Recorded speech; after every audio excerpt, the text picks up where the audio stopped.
This program features live coverage of an African safari and may include animal kills and carcasses. Viewer discretion is advised.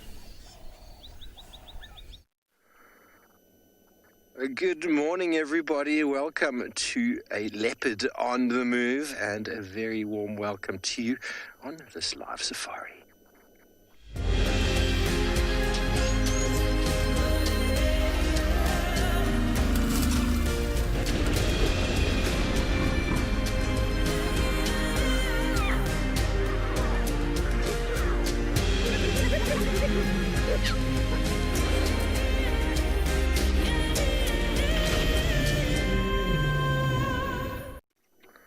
Good morning, everybody, and welcome to a very chilly and cool morning here in Djuma Private Game Reserve, where we do believe we've bumped into Tswalu right out the gate, literally right out the gate. My name is Steve, joined by David on camera. And boys and girls, please, can you send your questions through to kidsquestions at WildEarth.tv.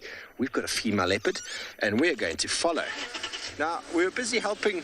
I was helping Trish get her car set up before, and I was just about to walk from Trish's car to mine, right by our camp, and I saw some spots out the corner of my eye, and it was Tswalu. She walked past me at our camp about 2 meters away.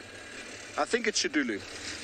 I'm almost certain, but we just need a double check. She is scent marking vigorously like a territorial leopard would do. But she's a very relaxed cat.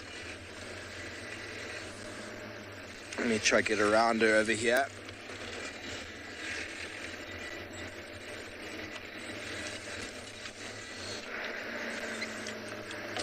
Sorry, Dolly, there we go. She's straight out the gate. She walked past us. I got Davy to jump on the vehicle with me quickly. And then she spent 5 minutes staring at... What have you got there, my girl? Oh, there's a hyena just ran across the road behind us. You can't see it, I'm afraid. That's what she looked at. Hyenas will follow these cats and cause them to run away. Don't run away, my darling. She's gone. She just got in here. Can you see her?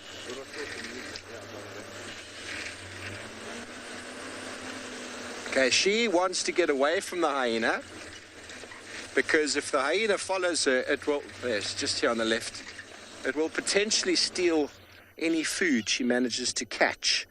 Now, she spent 5 minutes just before we went live trying really hard to catch a little scrub hare.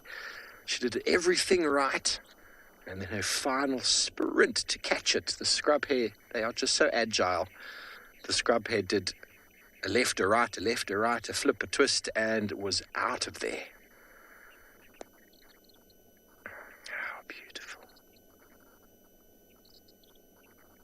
She's probably going to go back to the road.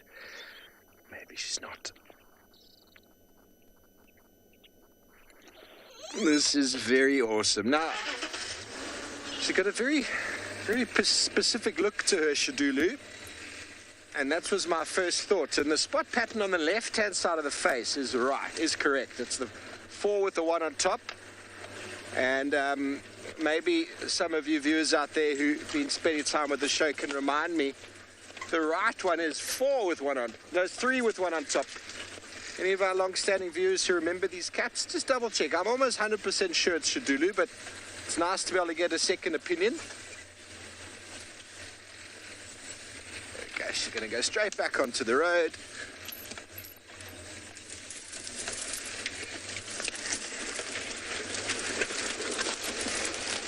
Very good. Well, it seems like Taylor McCurdy's up and mobile in the cold, and she's already got a lion for you.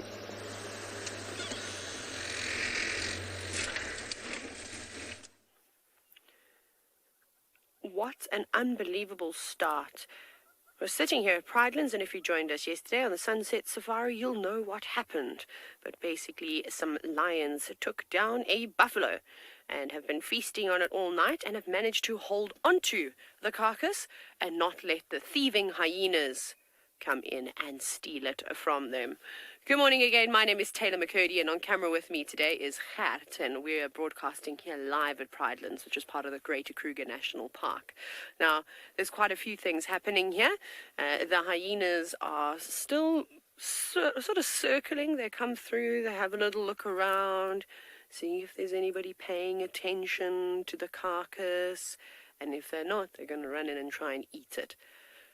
Last night I did listen at about 2 o'clock in the morning or so, and I could hear the hyenas whooping frantically, maybe trying to call in some more members, but they have got empty bellies. They're playing the patience game.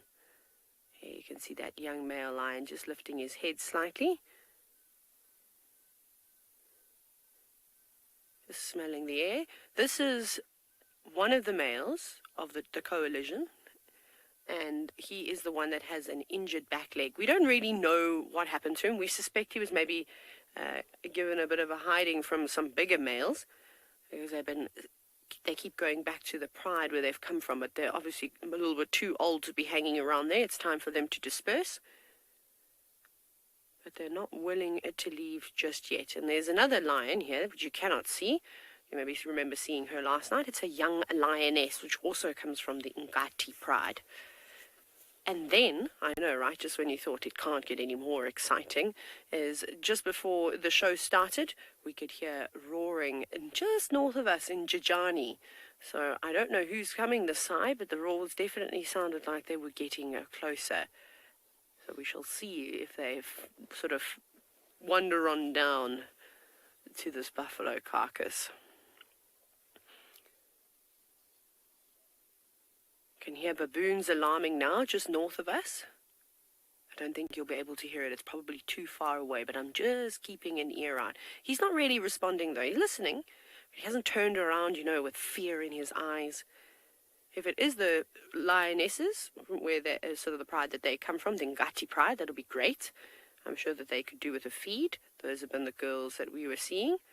And it didn't sound like big, sort of boisterous roars. Maybe it is them just trying to figure out where everyone is. But he's lovely. He's got the most piercing eyes, and I'm sure that you'll all agree. Like I said, he's quite easy to tell the difference between his coalition member, his brother. Not whether they're blood brothers, I'm not so sure, but they definitely come from the same pride. You can see his ears are very tatty, and he's got a mohawk sort of mane that stands up, and then he has a bit of a limp, which I'm hoping will go away. But if we're a little bit worried about them trying to get a meal, I think when that adrenaline kicks in, anything is possible. And when you're hungry, you'll do whatever it takes.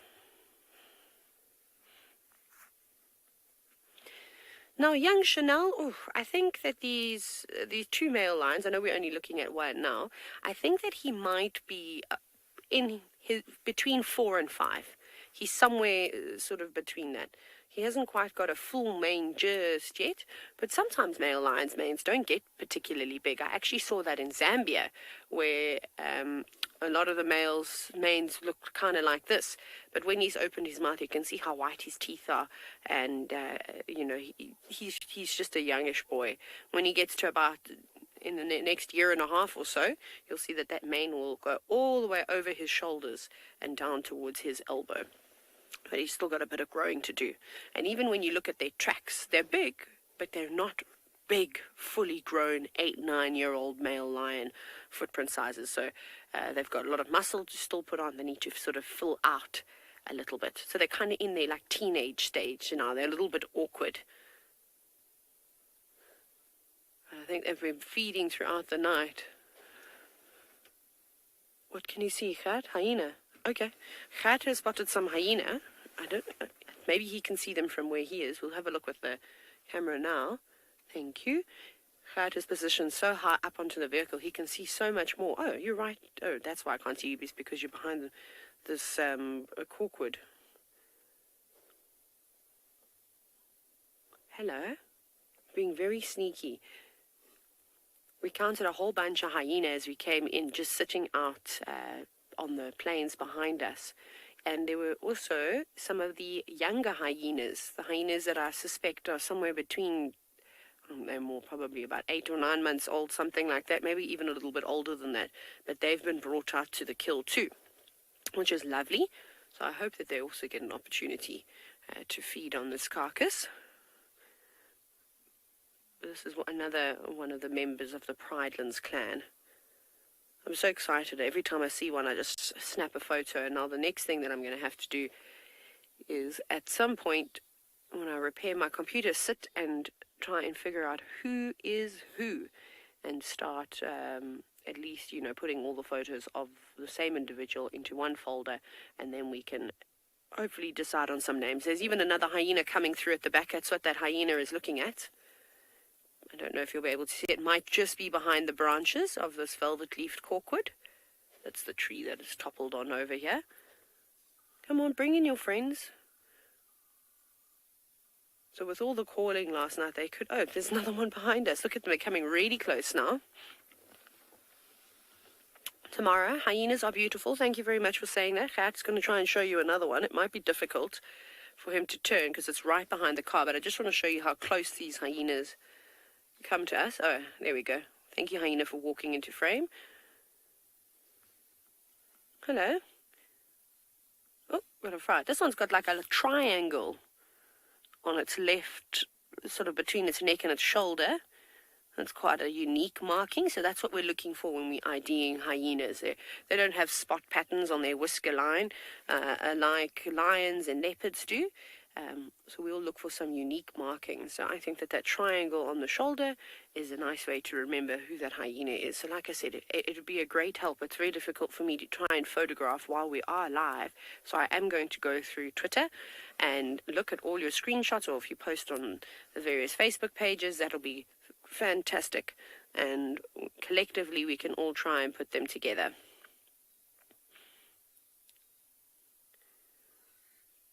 Very well. Well, we're definitely not going anywhere. We're going to sit here and see what else happens. Off you go to Rowan, who's back in the vehicle and ready to go.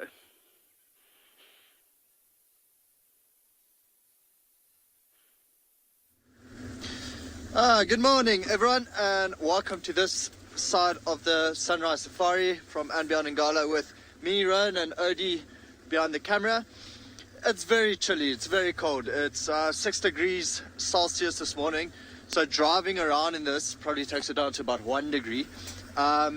We are following tracks of a pride of lions, most likely Birmingham Pride, but it could also be the Mberry Pride. I know the Mberry Pride were close to Open Camp last night, but then so were the Birminghams. So I've seen the tracks. I've just been a little bit too lazy to get out and actually see if there are any tracks of youngsters. Of course, only the Birmingham Pride has youngsters with them, no youngsters in the Mberry Pride. It's just that on a cold morning like today, I found my hotspot. You know when you're sleeping in winter time and you don't actually want to move around your bed, because if you move side to the left or slightly right, there's a cold spot. So I found my hotspot here. My blankie is wrapped around my legs, and I don't actually want to leave the vehicle just yet. So I'm just looking down every now and then to see if we can find more tracks of this pride of lions. So it seemed like they came from the east and heading west. Last night, the Rossmale that Barney found in the morning, you could hear him roaring and actually coming closer and closer towards camp, so he was coming east. I want to see if they met up. And then maybe a little bit later, we'll go towards the Ngala female, see if she's still with her carcass. So fingers crossed, it could be a phenomenal day. If only it starts warming up soon. Whew. And it's Emma's birthday today in Final Control. So she said she'll make a birthday cake and send it over to us. Lovely, Emma. Happy birthday. Oh.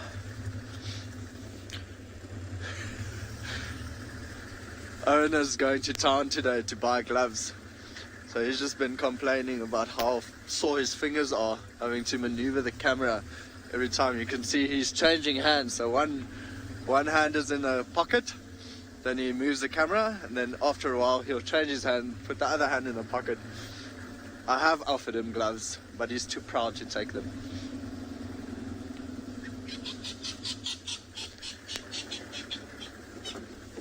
Very chirpy birds in the morning.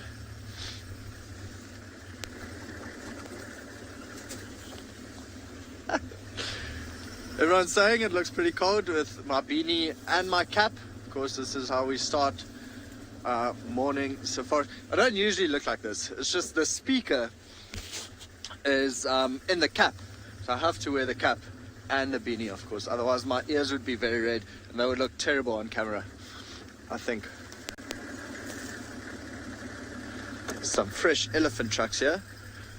See, on top of genet tracks. So genet is a very nocturnal little animal.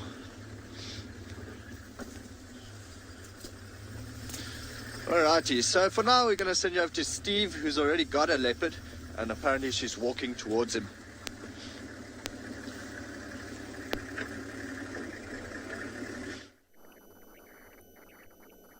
Thanks, Rowan. Well, we do indeed. And she's been posing beautifully on a termite mound, and now she's on the move once again. Very vigorous scent marking. Now, boys and girls, you might want to know what I mean by scent marking. Well, these big cats, they use their urine, which has got a very particular smell, to mark their territory.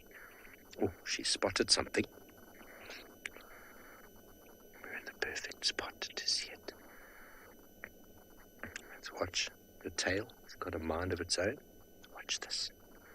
This is real, live leopard hunting activity. I can't see what she can see. I think she's hiding from something.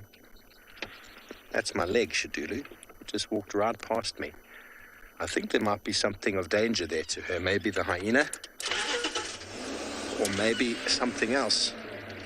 I didn't see it. She might be going around it. Now she's just sitting by the tree. Ooh, there's some impalas over there. Why don't you want the impalas, Shadulu? Whole herd of impala over there. But she didn't want it. Maybe it's because she knows that the hyena is right behind her, tracking her. And if she kills one of these, it'll make a noise, and she's doing the crazies. She's on a little bit of a crazy mission. No, don't go in there. Please don't go in there.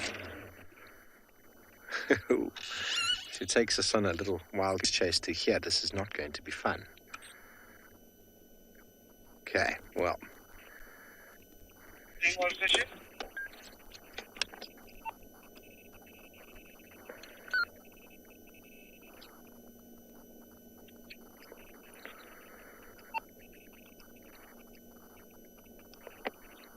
Okay, so we're going to have to go, everybody. Let's follow her into the block.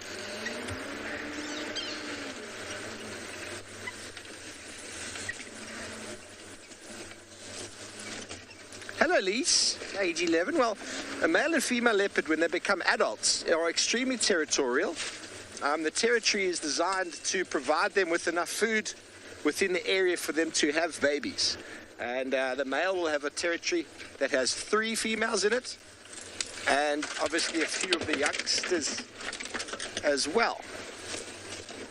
And the purpose of being territorial is to allow any animal that comes along your smell to go, oh, hang on, this is occupied. If I go in here, I'm going to have to fight. But if I go in here, oh, something spotted it to the right here. If I go in here and I behave like not a territorial animal, well, then I will be able to get past no problem. So territory, although it sounds like a lot of energy, actually saves them an enormous amount of energy. Male impalas here have spotted her, and she's been spotted, so she's going to just keep walking.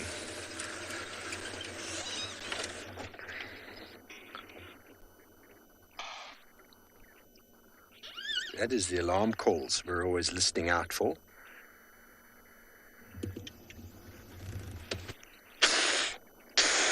It's a nasal shout from the impala, and they'll actually keep following. You see, they'll keep following until they lose sight of her, because they don't want to. Because as soon as they lose sight of her, she becomes dangerous again. The purpose of alarm... Well, we heard you. The purpose of alarm calls is to advertise that the predator's been seen, and it often moves off because their camouflage and stealth has now gone. So she looks like she's doing a big loop around to maybe try and come at those first impala from a different angle.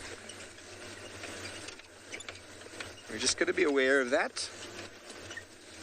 Aware of her route. She's going back to the road.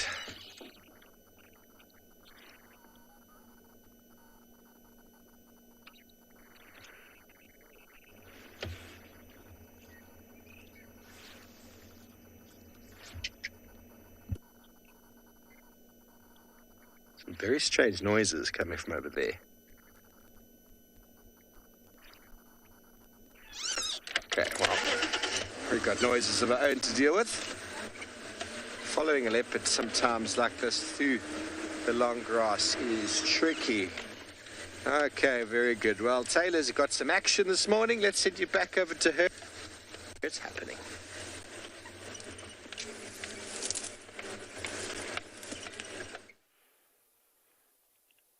Not quite at the carcass, but we've got some other things waking up. Sorry, I thought I heard a lion roar. I'm not sure what that sound was, so that's why I paused briefly. But here we have a white-backed vulture perched up in the tree. It's actually just woken up, because if you'd seen it earlier, you would have thought it was a headless vulture, as it had its head tucked underneath its wings, trying to keep nice and warm. Can you imagine sitting up on the top of that very tree for the entire night? And it got cold last night. I think the temperature reached about 6 degrees Celsius at one point. I know lots of you are thinking that's not very cold. But for us up here where the weather is so much warmer, it's basically below freezing. And I think that this vulture agrees. You can see not wanting to expose its bare neck has got it retracted all the way in. But at least it's got some nice sunshine beaming down on its feathers. I think vultures must be the most patient of all the animal species, more patient than hyenas, because they just sit up here perched on a branch, not eating anything, waiting and waiting for the big predators to move away so that they can have a chance. Sorry, Mr. or Mrs. White-backed Vulture. There's very little sexual dimorphism, so be able to tell the differences between the boys and the girls. I don't think you're going to win here, because as soon as the lions leave, the hyenas are going to come on through. But we'll see what happens a little bit later. Maybe this afternoon. I don't think that these lions are ready to leave the carcass just yet. There's actually not so much vulture activity right now. There are just a couple of them. There's the white-backed vulture that we've seen. We've seen some hooded vultures, which are smaller species of vulture that sort of come around. They're normally one of the first of the vultures to arrive. And just a couple of them scattered about. But I think as the day starts to warm up and more vultures take to the air to try and catch thermals, they will definitely spot what's going on and come and join the scene. And then that's when I think the excitement will start, if these lions manage to hold on to their buffalo kill. Is that other animals, like other more hyenas, maybe even a leopard, but definitely other lions, and those ones that are calling not too far away, are going to see the vultures diving down. And hopefully they come charging into the scene too to do a bit of investigating. This is the action that we're hoping for, and that I will wait for all morning long, if it means that I have to sit here for that amount of time. Nope, head back under the feathers, not quite ready to wake up just yet. That was like me this morning.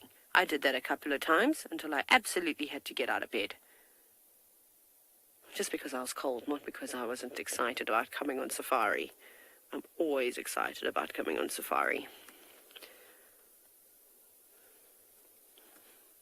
Even the hyenas have decided to sit down and have a bit of a nap.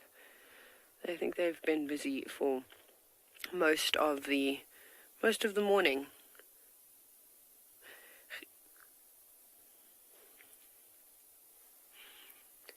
Sassy Kathy, I agree. I think the vulture must be cold to some degree, but we were talking about the feathers that they have. So remember, vultures have to fly at incredibly high heights, thousands and thousands of feet.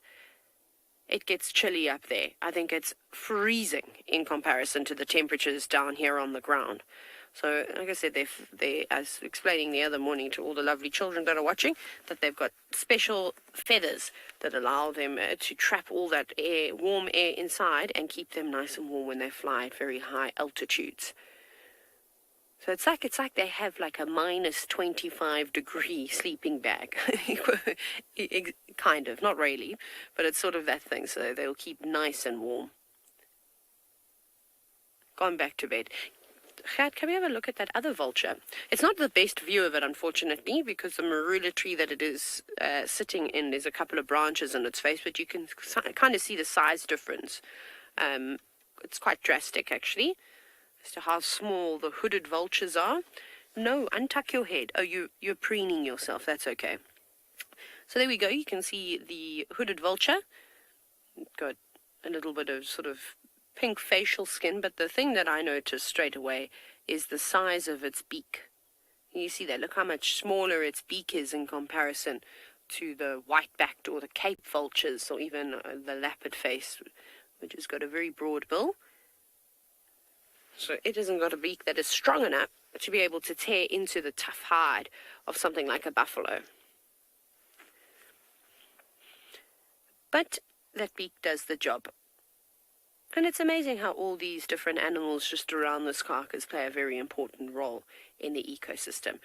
Right, I think it's time that you actually see what the sun looks like this morning. Let's head over to Tswalu, who's in Juma.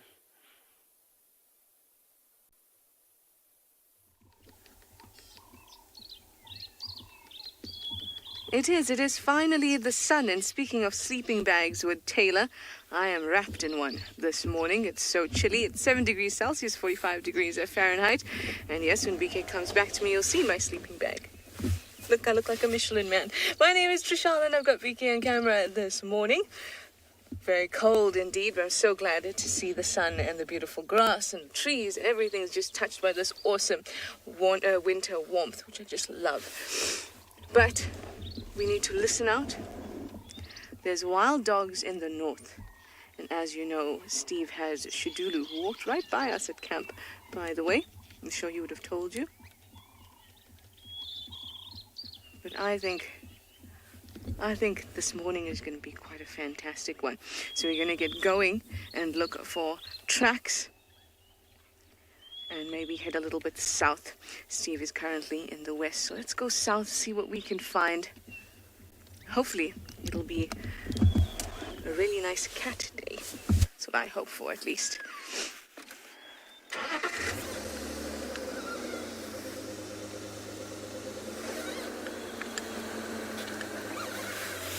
So far, I'm seeing hyena tracks. Guys, still been checking all the dens, haven't seen anything. So we've just got to remember that it has been particularly cold. And maybe that's just the reason we're not seeing them at the den for now. Lisa, you'd like to know if it's ever snowed in Juma. It has not snowed in Juma, but it has snowed on the mountains nearby.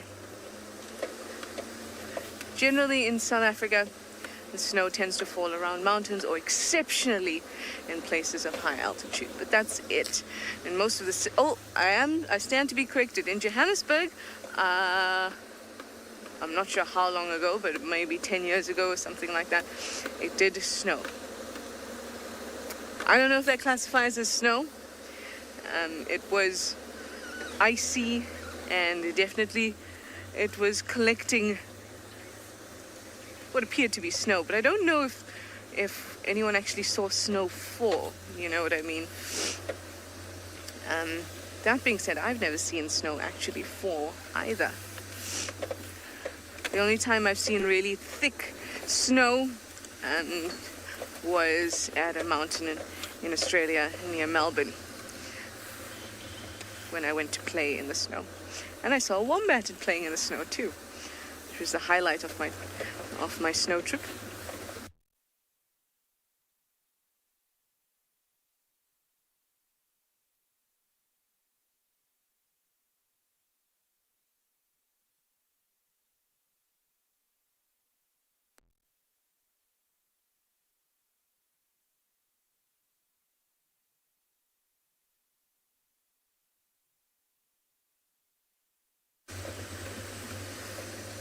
Maybe you guys can send me some pictures of your beautiful snow, especially if it's falling. I really want to see snow fall.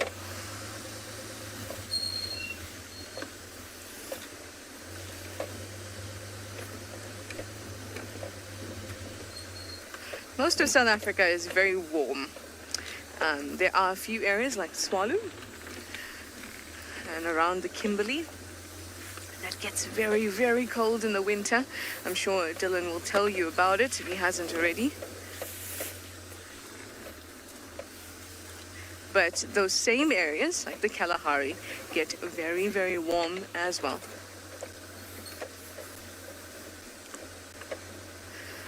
Sorry guys, I seem to have dropped off the planet for that moment, but I'm back. I am. And we're going to go find something special. I'm going down south because it's good to check the tracks of any animals that may have come into the property, just to give us something to focus on and work on.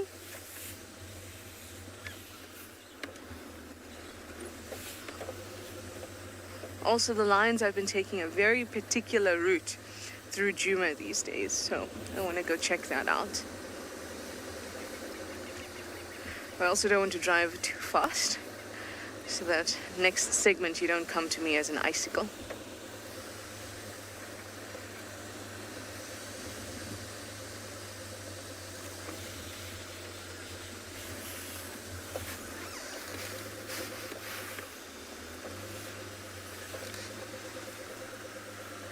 No tracks just yet. All right, some exciting stuff have been happening in our other feeds, so why don't you go over and have a look at what Taylor has been seeing.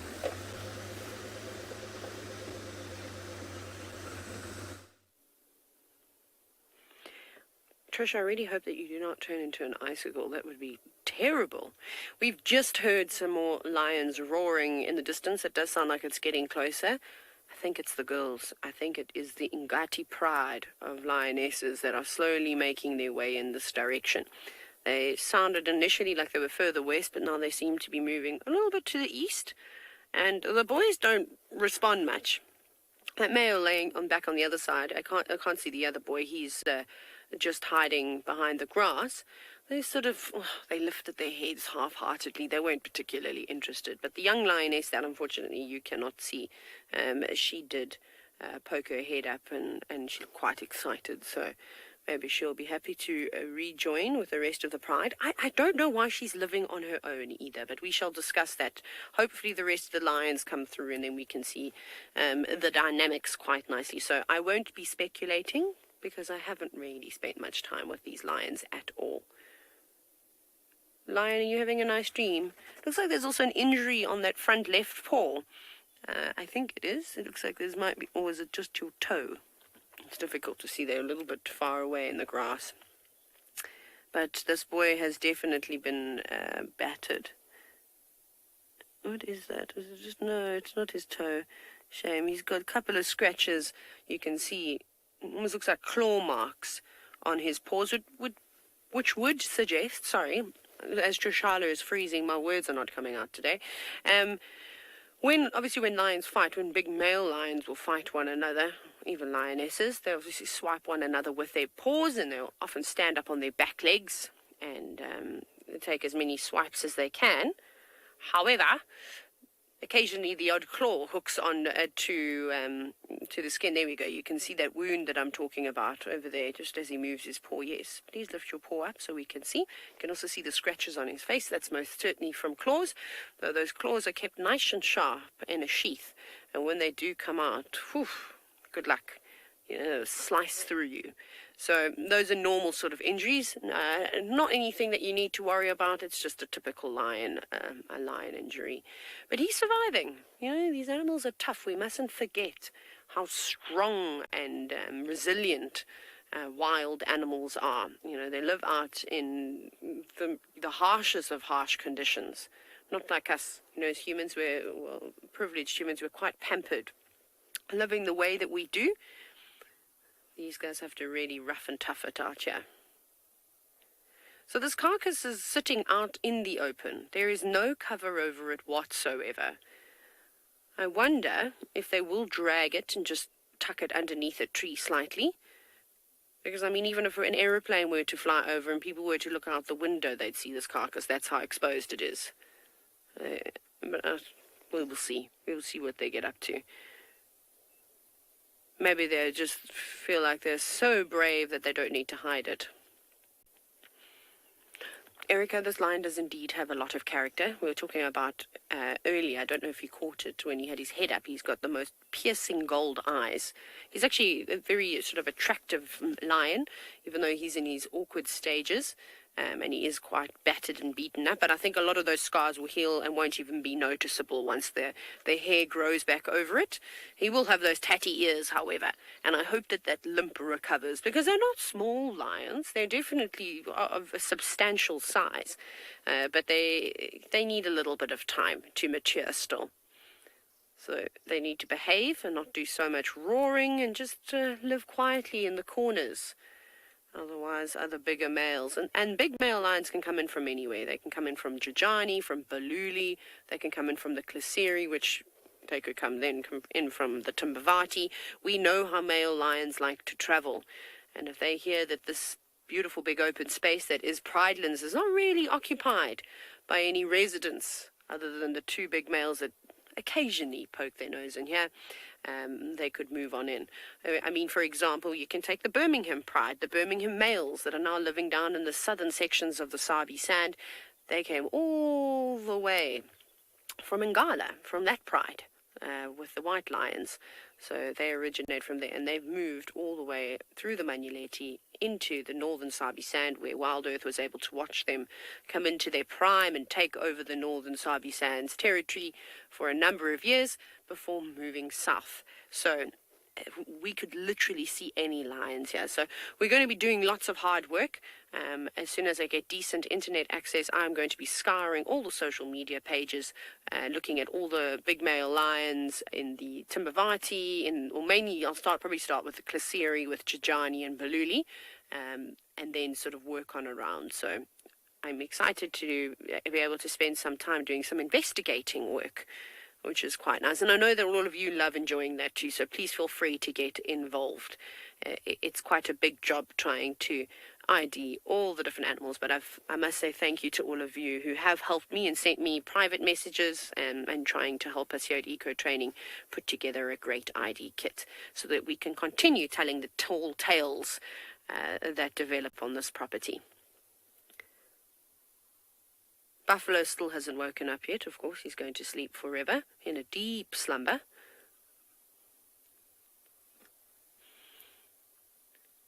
Ooh, I love that all the kids are excited to help with the IDs. It's a fun game to play. There we go. For the parents who have not sent their kids back to school just yet, there we go. Shall we print out a whole bunch of images of screenshots that you've taken and get all the children to match up the spots?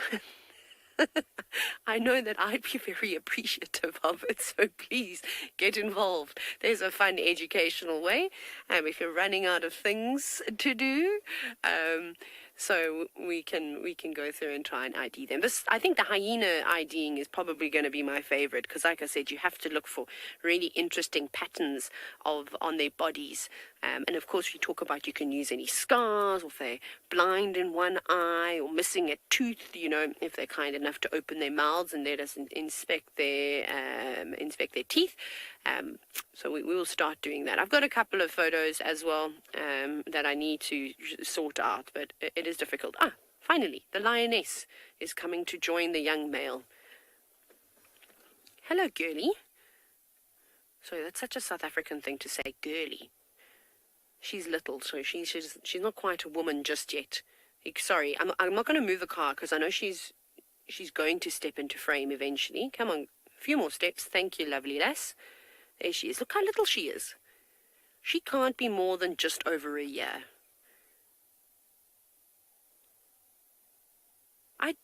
I honestly don't know why she has left the pride. I don't know if she maybe felt pressure from when the males that have come in from Kalahari and It sounds like the males have actually eaten 2 of the lionesses from the Ngati Pride. One happened on Kwenga, which is a property we can also traverse on, just a little bit to the east of us, and then one just outside of our traverse.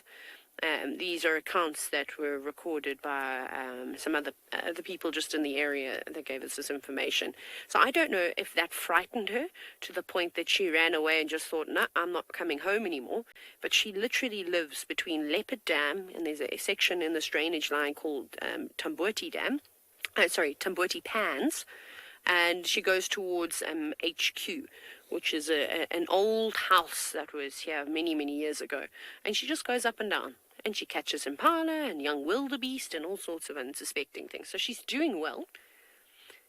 And I think that she must be related to these lions, these male lions somehow. Because she's not ready to mate just yet. She's still too young. So they must know one another. It's not the first time I've actually seen something like this. But we can discuss that a little bit later. Now, speaking of the Birmingham Pride, Rowan is doing exactly that. He's searching for those lions. Fingers crossed that he finds them.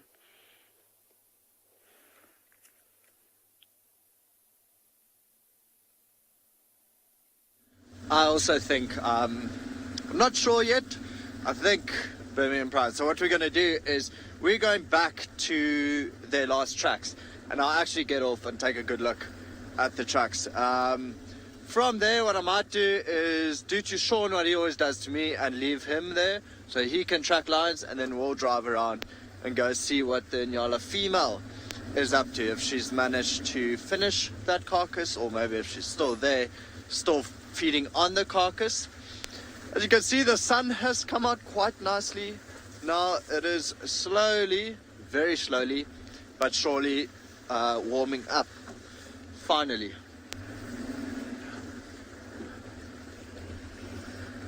Thanks, OD. Go up this. So this area that we just drove here is called Cement Crossing. I wonder if any of you can guess why. No, it's not because it's cemented. The guy who built it, his name was Cement. So we called the crossing after him.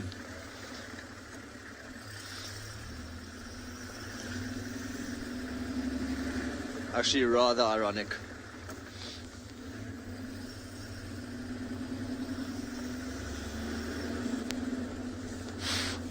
I'm speeding up a little bit, but regretting it every time. Thank you, everyone. Everyone says they have faith in me that I'll be able to track down an animal soon. I'm just letting it warm up a little bit, and then we'll actually start working.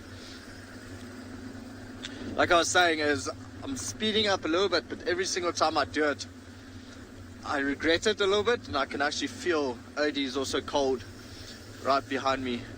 But we are nearly at the last tracks, and we'll actually jump off and just take a good look at the tracks, try to determine whether it's Birmingham Pride or Berry Pride. But luckily they came from the east and they're heading west, so they are definitely on andBeyond Ngala somewhere. We just need to track them down.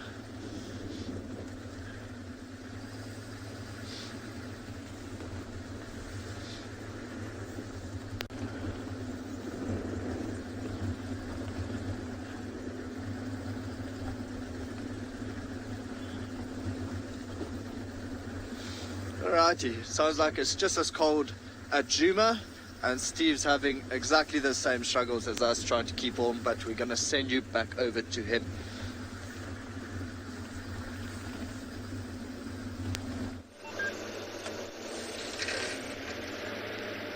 Thanks, Rowan.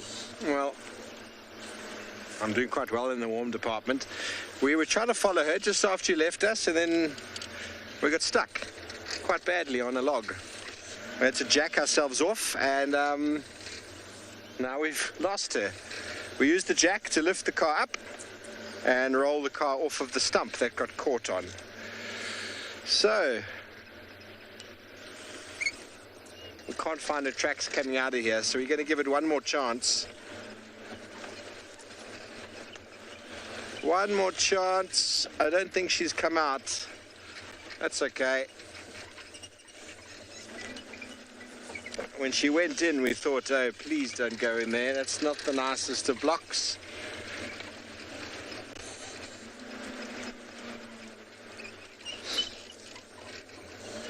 But she loves to go on to termite mounds. So we're just driving around to see if maybe she's just sitting top of a termite mound. Tammy, I'm glad you can see the humor in it. We were stumped. I thought initially we might have a bit of trouble. But thankfully the vehicle was on a slight slope, so we just jacked up the front and the car rolled off of the stump got caught between the wheel axle and the front protector. We went over it. We sat on the stump like that. Initially I thought we were going to be in a bit of trouble, but thankfully the high lift jack, and bear in mind, boys and girls, if you ever use a high lift jack, it needs adult supervision. They are very, very dangerous pieces of equipment to be used with respect. I've seen many people hurt themselves with high lift jacks. Okay, well, she hasn't come out here. I think she's still in the block. We're going to go back that way and carry on with our morning. How does that sound, everybody?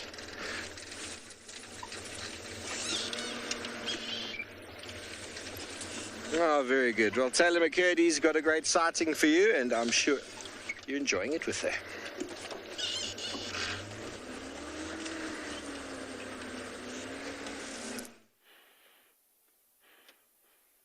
Oh, there's nothing worse than getting a log stuck under your vehicle. I've had my fair share.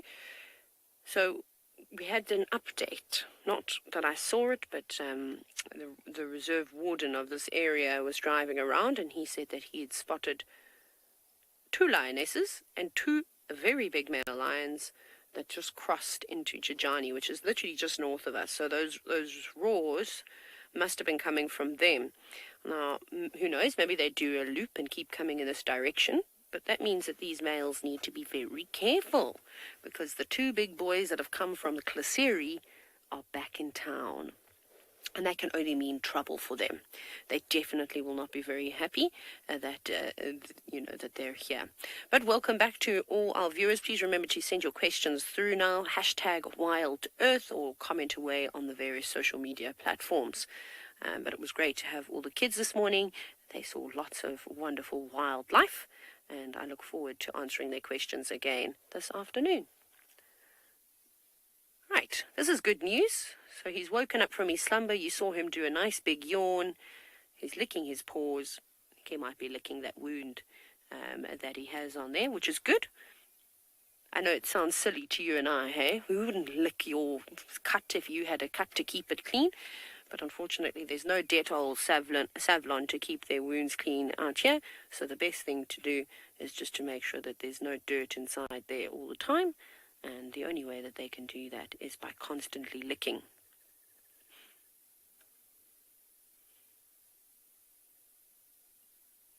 There you can see, and I'm sure he opens it up a little bit when he does that. It looks a little bit raw.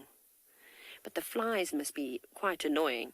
I think that the lions, or any animal actually that has some kind of an injury, an open wound on their bodies, must really look forward to the evenings, as all those pesky flies go and rest somewhere. Now you can see that wound exposed quite a bit.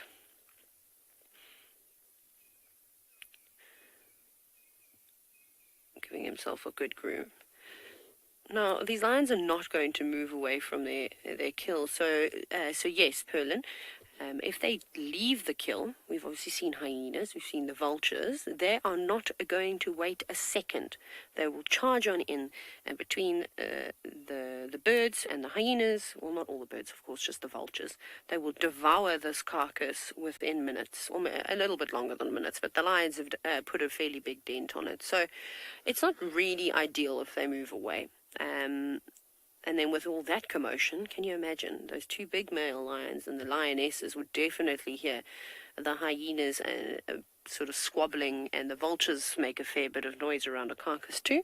And they've got unbelievable hearing, and they would be here in a jiffy. So it's not a good idea to move away like that. Sometimes what they will do is, if their carcass is out in the sun, they might go and rest up underneath a shady tree. But if they sit too far away, it's a problem. But that's why I was wondering if these boys are maybe going to drag it somewhere. You'll always see the lionesses, they want to hold on to their meal and have their meal for as long as possible. I suppose the males do it too, but they'll normally just tuck it under a little shrub, so it's not so noticeable. But they've got very, very full bellies, but you've got to keep those topped up because you never know when your next meal is going to be. So I'm hoping that once he finishes grooming himself, he's done his paws. You can see he was doing sort of higher up on his legs and cleaning his mane now.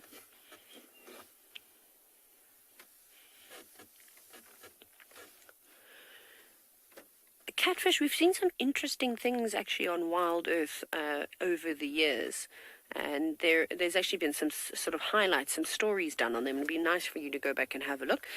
One thing that we did get to see, speaking about pests and parasites, is basically from a botfly or blowflies. There's a variety of different species of flies. Sometimes what happens is they end up laying their eggs in the wounds of animals. Now, it's quite common amongst domestic animals, so goats, sheep, and cows and things like that.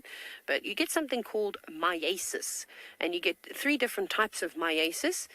So accidental, when a fly maybe accidentally lays its eggs in a wound of an animal, and then you get obligatory, which is the parasite, well, the fly will lay its eggs in there, and the larvae needs to eat living flesh to survive, so they do it on purpose. That you typically see a lot with domesticated animals. And then you get facultative, where it just sort of happens, but it's not necessary for that the larvae, once it hatches, to eat the live flesh. So we got to see that with the lion in the Birmingham Pride. We were just talking about him, big coalition, and Mfumo. He got it, where we actually watched a wound on his face that we suspect may have been caused from being swiped at by either one of his coalition members or a lioness from the Nkuhuma Pride. And we watched the maggots move around in it. They ate the dead flesh and then they sort of fell out of his face. It was quite gross and disgusting. So that's something that all animals have to be aware of, which is why he's going to constantly keep that wound clean. It's not great. It's really not nice.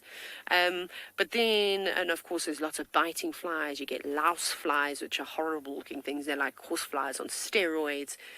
Here we don't have any tsetse flies, but tsetse flies can be a big pain, especially when you move up into Zambia or Tanzania. They're absolutely horrific. And then I'm sure they get a variety of worms, so tapeworms, so a variety of trematodes and things like that will probably live inside. But parasites are normal, even us as humans, we have all sorts of mites and things like that living on us, even though we don't want to admit it. But with lions and stuff like that, there'll be probably some kind of intestinal parasite that's living internally. Can you hear the jackal? There's a jackal now calling in the distance. And that's like a whine, like I've seen a predator. So that'll be somebody else that could be coming on in this way, and maybe a jackal is following it. Wah, wah. That's what you're sort of hearing. It was quite far away, but maybe they'll come this way too. Anyway, so you can go on and on about parasites. But the interesting thing is that there are some parasites that actually depend on their host. Like, they cannot live anywhere else other than a specific species.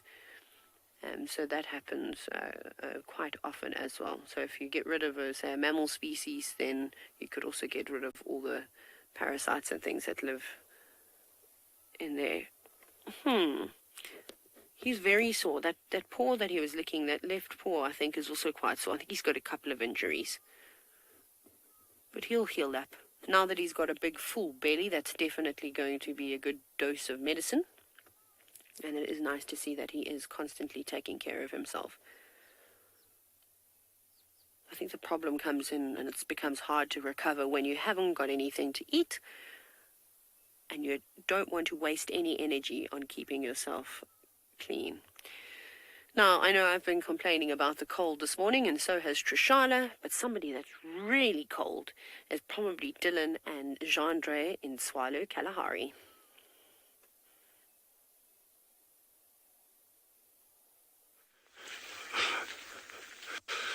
And good morning again to all of you. It is fantastic having you with us always. For those of you who are new to us, my name is Dylan, and Jean-Ray on camera work there, he's the one that keeps it all together. And we are in Tswalu Kalahari this morning. It is a cold morning. It's a very cold morning. The sun's going to be out in probably another 15-20 minutes. But we've got something special. For those of you who really enjoy the meerkats, and I know I do, our meerkat habituators have actually been following up on one of our habituated groups that's been kind of AWOL for the past couple of days. And why I wanted to actually get up to them once I found them is that the alpha female is heavily pregnant. So we're giving the Khosa group, Masadi and her group, a bit of time on their own there. The meerkat habituators, they will keep on checking on them every single day. They're super relaxed. They seem to have settled really nicely into that new burrow system. So yeah, let's see what develops that side. But then in the meantime, we've got this new burrow system. It's actually quite small compared to the other ones that we've been seeing, and you can see the extent of it here. Although the mounds of sand, the actual mounds of sand, are considerably larger. So I think the system underneath here is quite extensive. But the fact that the habituators have said she's heavily pregnant, I think it's going to be very fun, very exciting to keep tabs on this. And we won't necessarily be coming to them every single day, because there's a lot of other things out here that I really want to show you. But we'll just keep a close eye on this group, and I think it's going to be very fun to watch over the coming weeks. Chandra and I, we're obviously on high alert about any sign of badger activity, and we haven't seen anything around these burrows. So I'm very, very pleased about that, although I would never object to seeing a honey badger. But I think at the meerkats, I think we can give that a skip for the moment. In the meantime, I think let's head over to Juma while Chandra and I try to find ways of keeping warm here and see what they got down that side.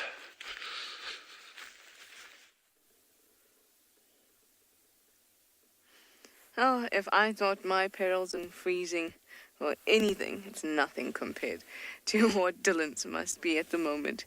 Well, here we have a starling. Hello, starling. We can barely see your coloration, but it looks like a greater blue-eared, glossy starling. Once it pops into the sun, you'll be able to see, if of course it listens to me and pops into the sun. But in the meantime, I've been taken for a ride by lion tracks. I mean, we're always taken for a ride. Hopefully this ride will pay off. They are somewhere in this block. At least I think. I haven't gone the whole way around yet. Near the hyena den. Ooh. There's that lovely color.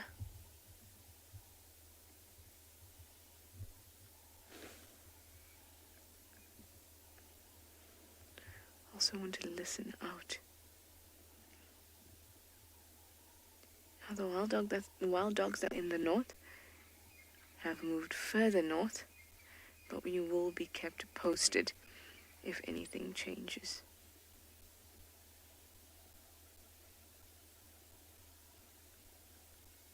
So I think I'm going to swing around to check Treehouse Dam.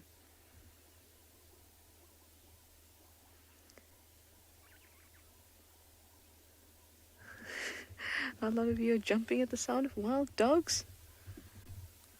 My ears perked up as well when I heard it. But they seem to be moving towards the Manyeleti, so let's keep hopeful.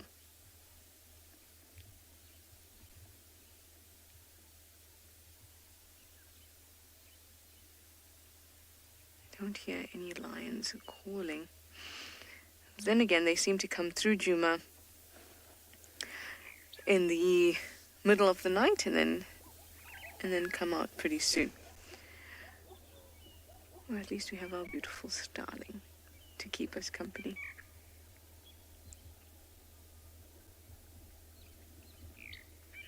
And a really stunning marula that still has most of its leaves, which is really nice.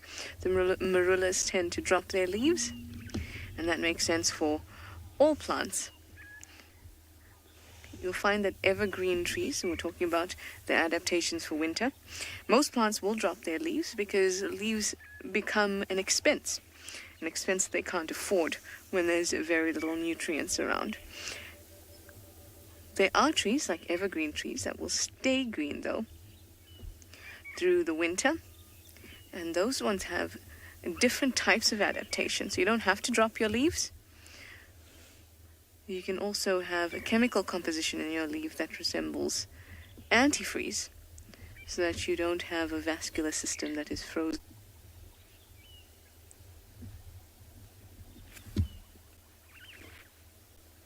Like the African wattle tends to stay green.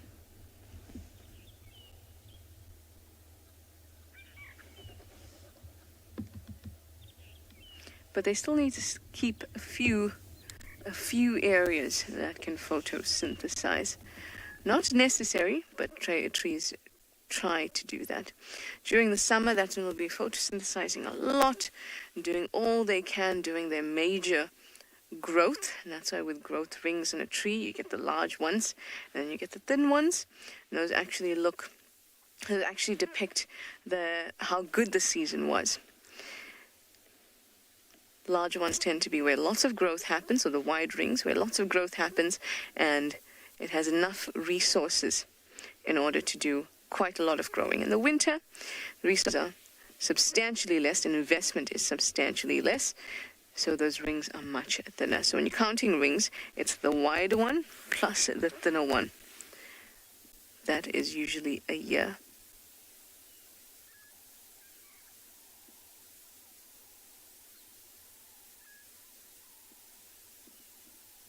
Now, if we look across on that side, you can see there's a tree with some red on it. Can you see that one, BK? All the way in. It's quite far away, but it's stunning.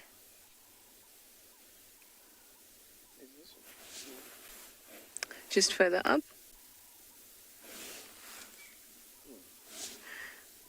Barbara, you said you never noticed or never knew, I think a little bit left, BK, that leaves were so important.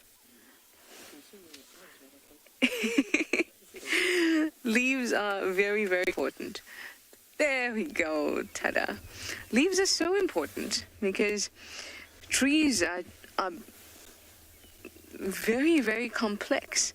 They have a vascular system, they have phloem and xylem, they have cambium, living cells that need to, kind of like the powerhouse where they're producing cells inward and outward to produce the wood that we know and use, or produce the bark.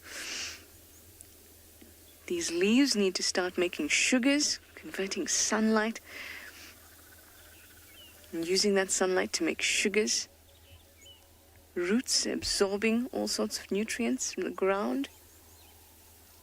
Having relationships with fungi, mycorrhizal relationships, so they're all connected. There's so much going on. There's a network of nutrient transfer, of competition, all going on underground. Chemical signals sent through leaves, pores that open and close called stomata on leaves that allow the tree to breathe, really. Also allows it to control its temperature, so they can stay at a steady temperature. Sometimes trees can even get a fever. And that's what the FLIR camera has been used for in the past on farms and things like that, to look at a tree who's got a temperature, which is an indication of some sort of disease. And that's the tree actually like a temperature with you. Temperature is not caused by whatever's infected you. Your temperature is caused by your body trying to get rid of that infection. In the same way, the tree starts to close up its stomata and tries to make itself hotter to kill off any infection that it's got. And remember, trees have got to eat, have got to mate, all those things that animals have to do, but they've got to do it standing still. So they are incredible, incredible creatures.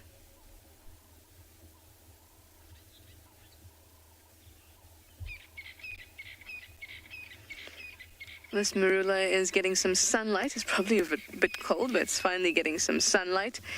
And it's, I'm sure, beginning to eat. But Taylor, hopefully she's not eating, but definitely that buffalo is on the other side of eating. The eaten. We hope that they do that. However, we've got some other creatures that are also quite hungry this morning. We have got a pair of Cape glossy starlings, and they are lingering around the buffalo carcass. Now, you're probably wondering why on earth are they here, because these are not vulture-like birds that scavenge on carcasses, but what I bet they are after is insects, because a big part of a starling's diet is to actually feast upon insects. Now, this is the tricky thing, is there's probably some kind of little creatures living around in the grass, but something cool that I have seen, I've seen starlings do it, and I've seen spurfowls and franklins do it, is that they'll actually come up and around to carcasses and feed on the maggots that will, come out of the carcasses. So essentially, whatever fly species that sort of their larvae will feed on rotting flesh, so bottle flies, blowflies, all those types of things, they will lay their eggs on these carcasses, and literally within a matter of hours those eggs will hatch, and the larvae will start gobbling up what's left of the carcass. They then will molt a few times, they'll shed their skins, and they get bigger and bigger before they pupate and turn into the flies themselves. And this can take a few weeks, but it's not usually more than about a month. And I think that these starlings were hoping that maybe there'd be a few maggots and that would be crawling around here. Maggots are surprisingly very nutritious, and that would be a great breakfast for these birds. So I think that's quite clever. And the lions have also moved off slightly. They're just laying around the corner. We can't see them anymore. The jackal has stopped alarming, so I'm not sure what's happened there. But it would be quite cool. I've definitely seen it a few times with the Nguma pride that you occasionally see at Juma. You'll see franklins coming around their carcasses. But very pretty birds, aren't they, those starlings? It's actually gone exceptionally quiet now. I thought with the lions moving behind the wattle that's in the distance, that green bush that you can see, I thought that they would have taken the chance to just, I suppose there's no quiet way that a vulture flies. Hey, when they jump out of those trees, the tree swings side to side, branches break, and when they land on the floor, it makes a bit of a thud. But I thought that they were going to come down and at least try their luck. And neither have the hyenas. I'm actually very disappointed in the hyenas. This would have been a perfect chance to cause some chaos, but no. Everyone is being very well behaved. It's like they're extending the sighting for us so that we can enjoy it again this afternoon. I have no problem with this, of course.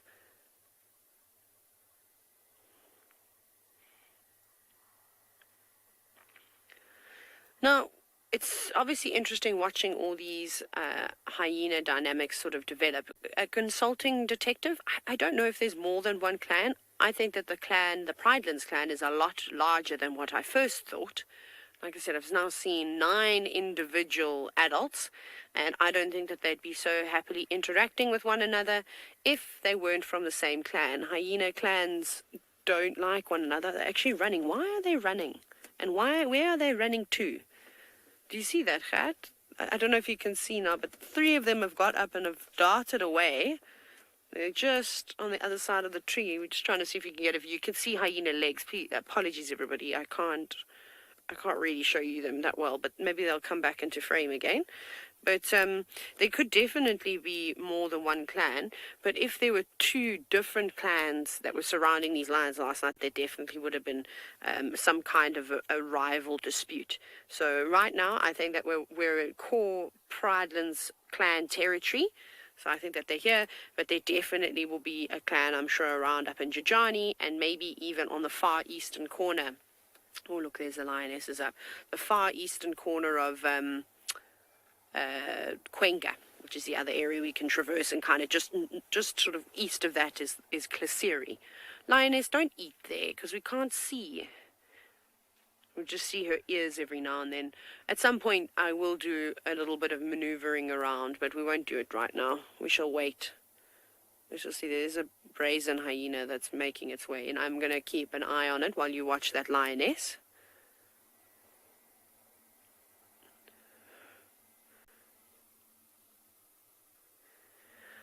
Goodness gracious, just when you think things cannot get better, it seems as though they are. Off you go to Ngala, where they haven't found lions, but Rowan has pulled a leopard out of his hat. So it's actually quite funny how this happens, that we track a pride, and then what do we find? 2 leopards. So Shitsalala youngsters. The male just went off. I think he might come to the front, and the female is still lying down on the termite mound. Where he was. Oh, there he goes. He's on the left now. The timing couldn't have been more extraordinary. As you guys came to us, he walked off. It looks like he's going into the sun. I'm flabbergasted by how big he's gotten. He's absolutely huge. And it's been about a month and a half now since we've seen them. So no idea where Mom is. She might be out hunting, and she decided to leave the 2 of them here. She'll probably be back during the course of today or even tomorrow. Hopefully she managed to find something, come fetch the youngsters, and then they'll feed on it together. You can see this little female just trying to warm up on the termite mound. Starting to lick herself now. Wouldn't be surprised if she gets up soon and follows the brother. So let's see what she gets up to. I'm expecting a yawn.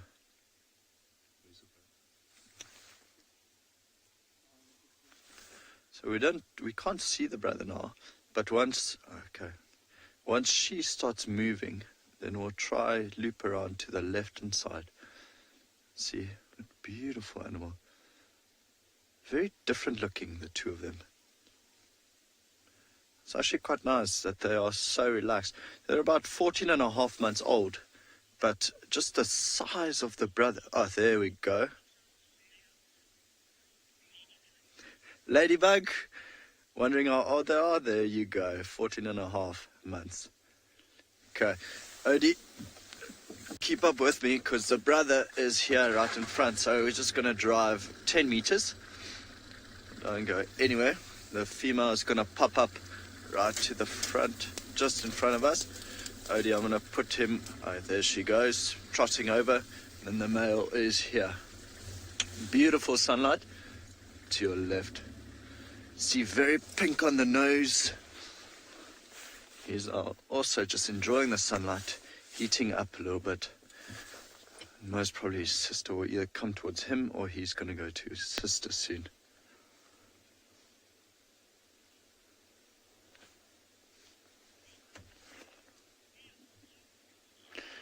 Boo, I agree, they are absolutely gorgeous. Boo's commenting that they are so pretty.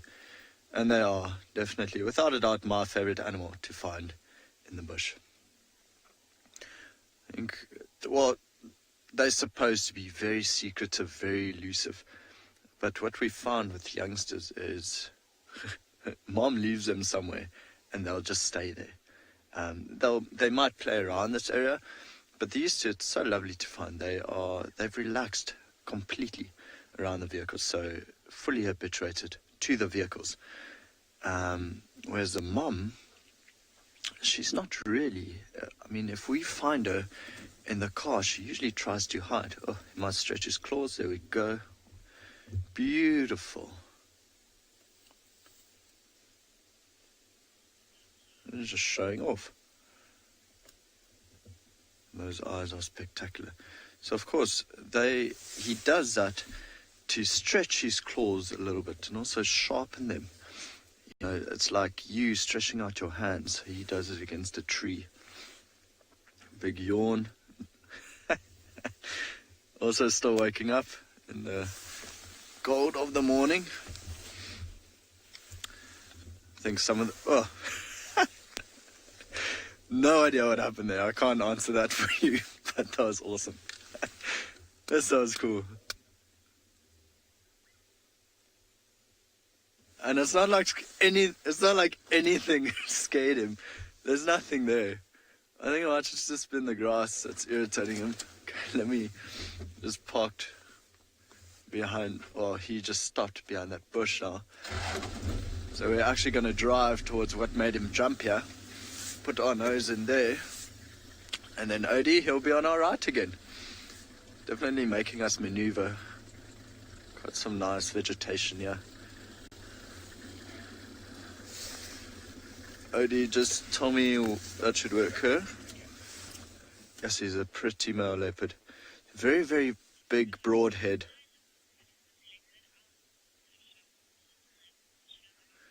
Joan says if she looked as good as this leopard, she would also show off all the time. Joan, I fully agree. I would try be on camera as much as possible if I looked anything like him. I think he's going on search for his sister now. So we are definitely going to try keep up. He's not running away at all. He's not disturbed with the vehicle at all. I think he found his sister, I think. I just saw the way he walked in and he looked over to the right. I'm pretty sure his sister's just in here somewhere. There he goes, Odie.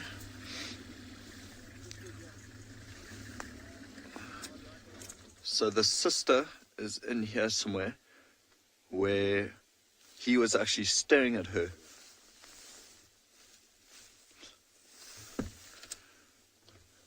But let's try and maneuver through this gap.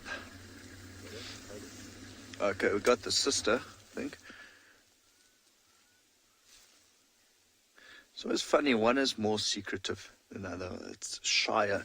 And here the little female is a little bit shyer than the brother.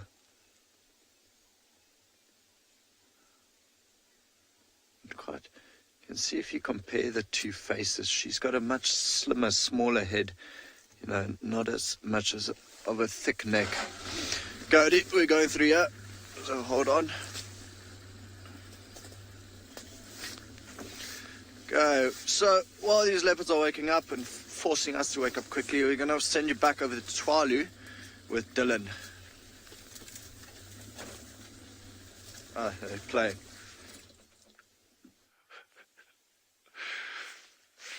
So our meerkats are still well tucked into bed. It's still pretty cold here. But while we're waiting for them, I've got something really fascinating to show you. And when you see this landscape, yeah, you see the odd trees and that, but they're quite like widespread, quite scattered and quite small compared to where our colleagues are working. But we're also dealing with this intense cold. You know, old Gendre is all wrapped up there, he's got his gloves on. But we know we had -4 yesterday morning, we're down to -2 this morning. So then the question is, well, how do some plants survive this? Because we know things get killed by frost. So we've got this little plant that we've got in front of us here is really, really special. It's super small, super wispy little thing, almost looks fern-like from a distance. And it gets hard by frost. These ones we're on slightly higher ground here, they've been spared the worst of the frost, but this one at the camera here, you can see that. See how the leaves just come off? Okay, so that's frost that's done this. These ones are on their way out. See how these tips have been hit there? But what is truly astounding, astounding, that was a combination of two words. It's early. What's truly outstanding about this little guy, it is actually an underground tree. Okay, so this plant is not going to be harmed in any way, I promise. And it is actually called an eland's bean.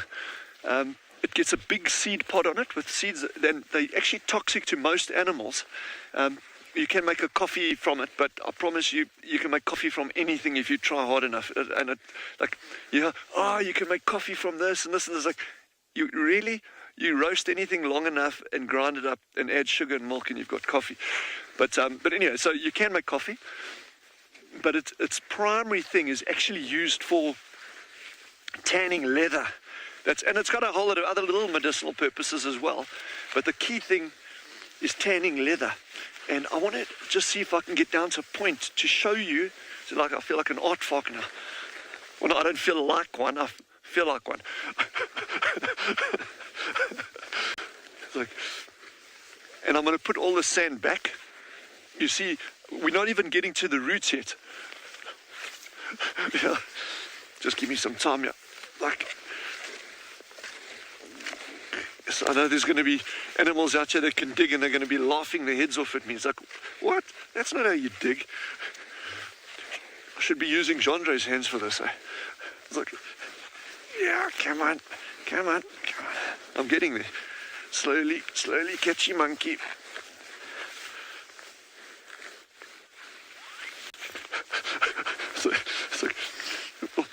Well, whenever Genre and I don't have something else to show people, we like kind of like scratch around in the sand a little bit and hopefully something turns up. It's like desperate times. Now Genre is kind of getting in there now. You can see that. See, from what's above ground, this tiny little wispy little thing here. Look how this root is starting to open up here now. Look how big it's getting in there. And this is going to get just bigger.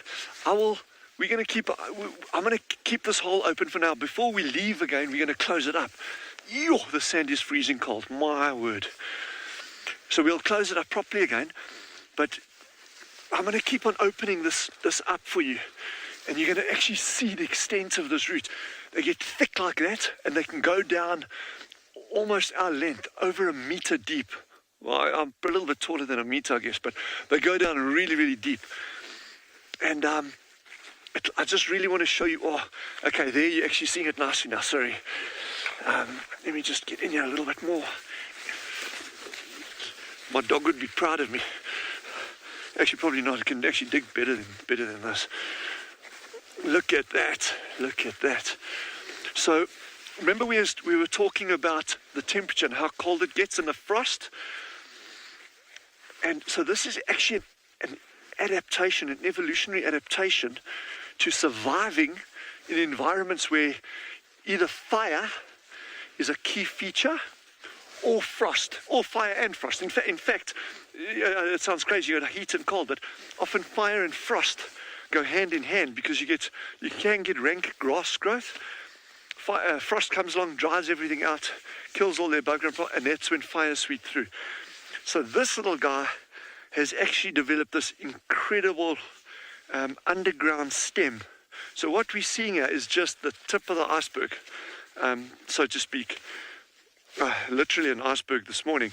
But I'll open this up over the next couple of minutes, and you can have a look at it, exactly what it looks like underneath there. But while I'm doing that, head over to Taylor and see what she's got.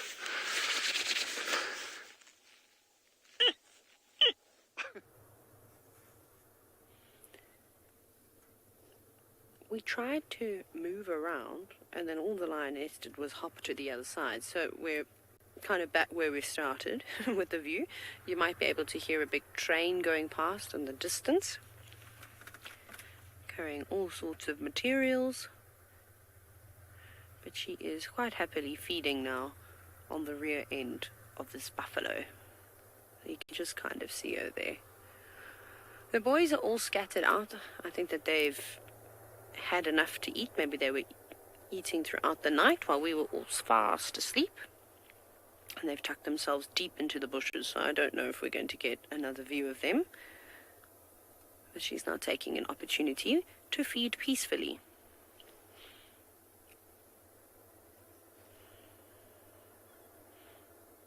I don't know how she can fit anything more in her belly, because she's also not slender right now. She's definitely eaten a whole bunch. You can see her just trying to tear away at some flesh.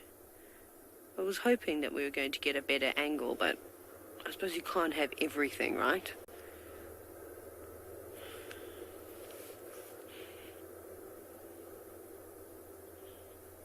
And also the hyenas have kind of moved off. I think they've gone to settle down, and maybe they will try again later. That must be horrible, staring in at these lions and wanting a little snack but not being able to get it. I reckon, though, if they were just brave enough and they all stood together, they could chase these lions off. I don't think that they'd put up a massive fight. I think they'd try. Like I said, I think the lioness would go, she'd run, and then they'd just be down to 2 young males.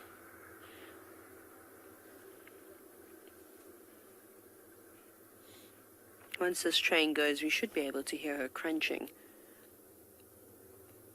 No, not crunching, she's tearing, using that carnassial shear to slice into the hide.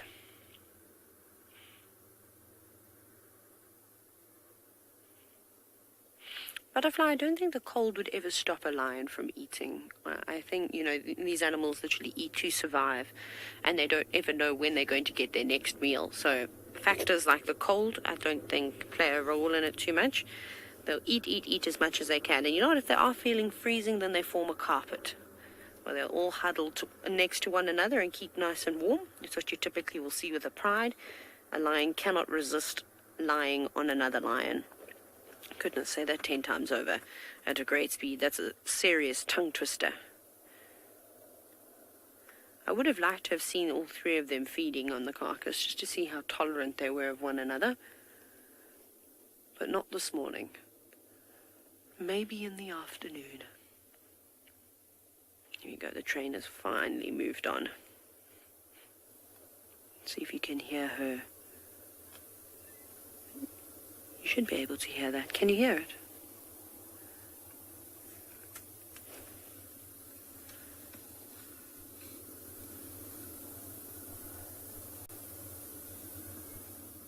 Yeah, it's quite soft. She's just looking back behind her. She's obviously very cautious. She keeps looking around her. But I think she's lucky. Oh, there's only one. I can see one hyena moving, but it's in the distance. I don't know if you'll get a view of it. It's kind of just behind where she is, but I think they're growing bored, growing tired. But they won't go far. They'll just find a little shady spot. And when it gets hotter, because it is going to get warm today, it's the greatest thing about winter in these areas. The days or the early mornings are freezing cold, and so are the nights, but the days warm up nicely where you can just walk around in shorts and a t-shirt. It's honestly the best kind of winter.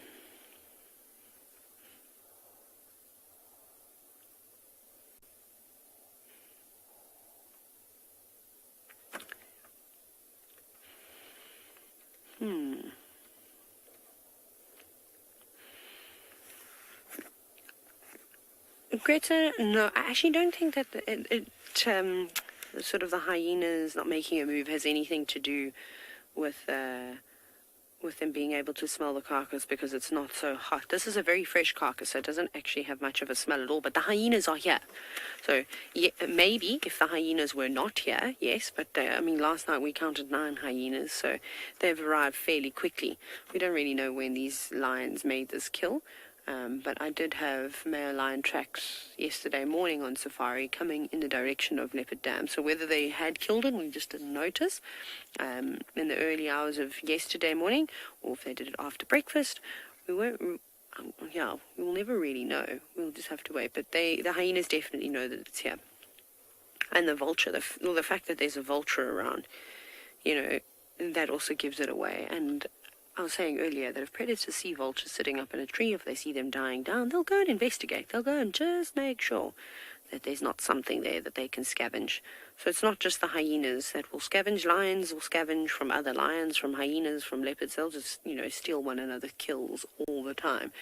The only of the big cats that kind of doesn't really scavenge is a cheetah. Shame. They don't really have power behind them to chase a lion off of a kill or a hyena. I always joke, and the funniest thing I think I've ever seen, and I've told this story so many times, is where I was working down in the southern Sabi sand, and a male cheetah had caught an impala, and a flock of vultures flew down and chased him off of his kill. And I thought that was quite sad. So they really don't stand a chance. So the hyena's still just lurking and looking on in. Coming closer though. Maybe like 15 meters away. Come on, she's all there on her own. Just run in and give her a fright. and then you might stand a chance. Okay, well, we're just going to sit and see if any action develops. Off you go to Rowan. The leopards are on the move and are also looking hungry.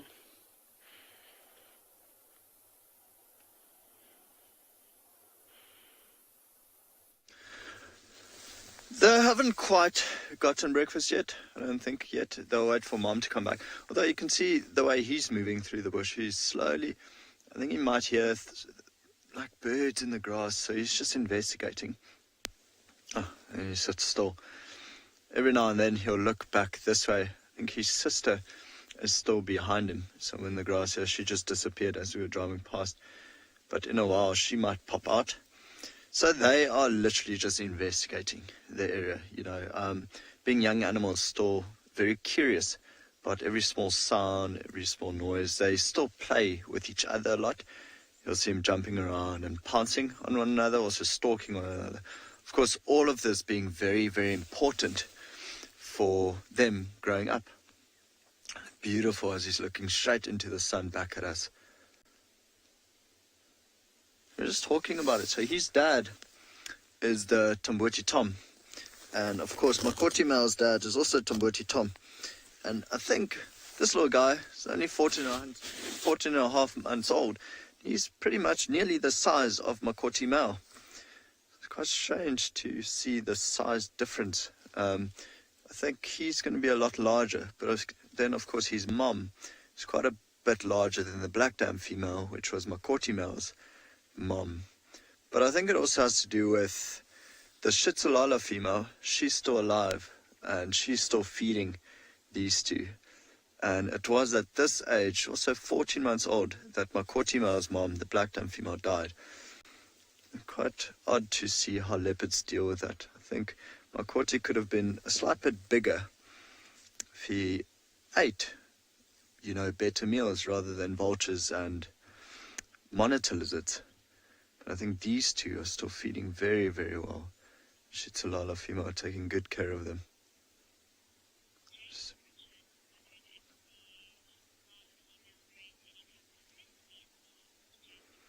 James Richard, good question. Pretty sure she has. Like I was saying earlier, the Tswalu female is not really too relaxed. She's not really been too relaxed around us. And it's only with these cubs that we've actually managed to really habituate her. So I'm not too sure if she's raised any cubs to adulthood yet. I know the first time I've photographed her, she was 3 years old already. But these are the first cubs that we're actually watching her raise. So waiting for this little female to come out of the bush and start stalking him. He just looks like he's enjoying the sun now. I think he actually might have heard something in the vegetation next to him. You can see his focus, or his eyes almost focus on that area every now and then.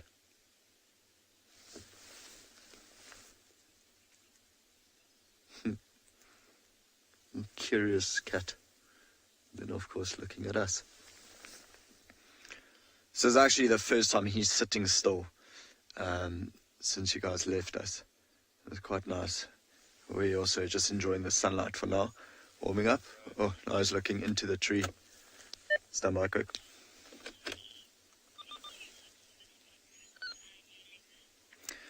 Lolly is asking where do we look for the spot pattern to ID a leopard.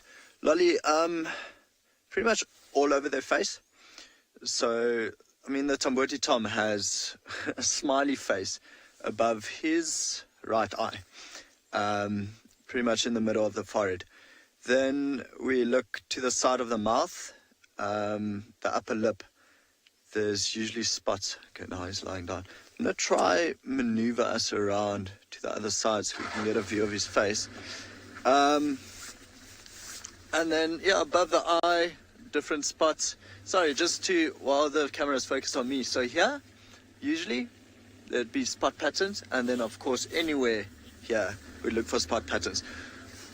Though, saying that, any leopard could really have a distinctive spot pattern. Anyway, I know the New Zulu female, what she has is 4 spots going up here. Okay. I think we might get a view of the female here.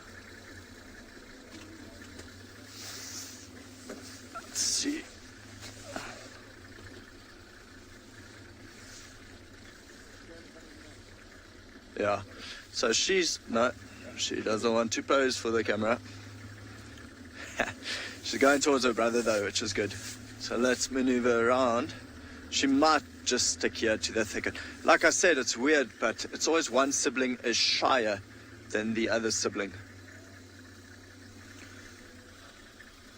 She doesn't want to come out for now. So we're just going to sit here, Eddie. Put you in here. Not too sure what he's licking, whether it's his paw or a bit of poo. There we go.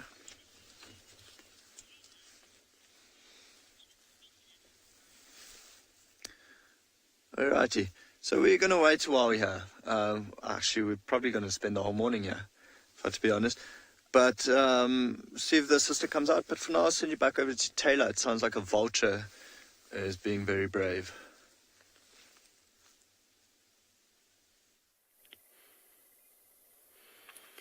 Yes, that little hooded vulture that we were telling you about earlier has become quite brave and is now on the floor. The lioness is, yes, and still indeed feeding on the carcass.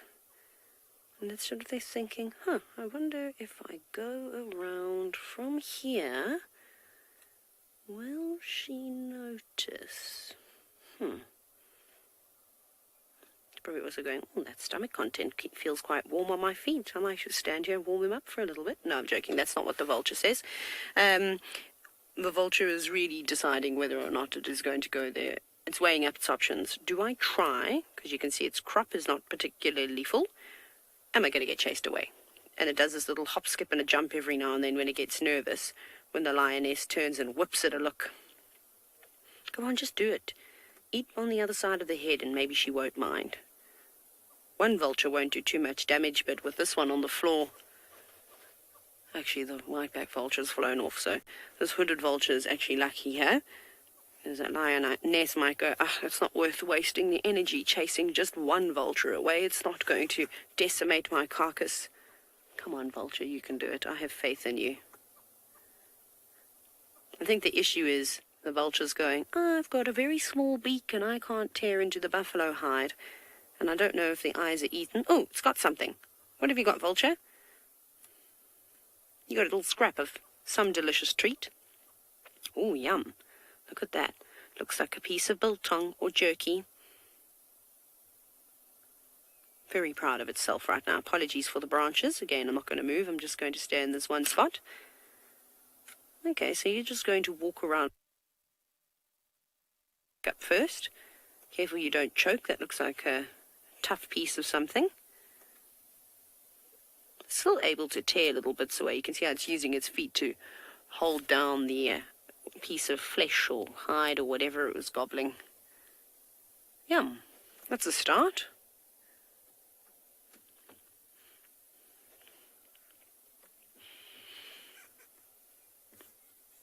Anna-Marie, something that I have not seen particularly in this area is the marabou storks. You'll see them around every now and then, the enormous old man dinosaur bird. And they do scavenge around on and near carcasses, but I haven't seen them doing it here. Maybe that's lion dung. Maybe that's not dung, feces. Maybe, are you eating scat? Yes, that's your favorite thing to eat, isn't it, hooded vulture?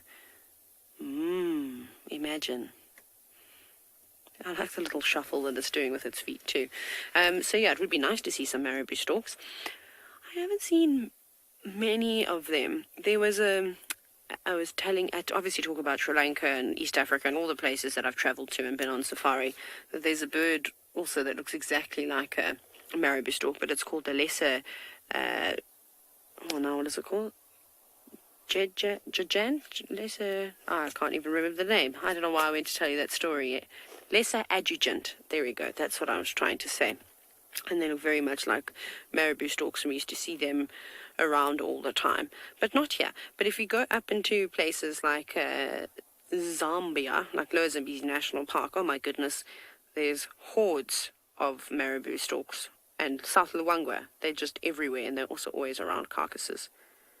Southern ground hornbills will also come around carcasses too. So you can see an array of bird life. So that's all the stomach content from the buffalo that you can see on the floor there. You see lots of little insects flying around now. So maybe there's some bits of intestine, or like I said, maybe lion feces. You'll just eat anything, won't you, Vulture? You're not fussy. I suppose that's quite efficient, and even just from that small amount that it's eaten, you can see how the crop has sort of bulged out a little bit, just below its neck.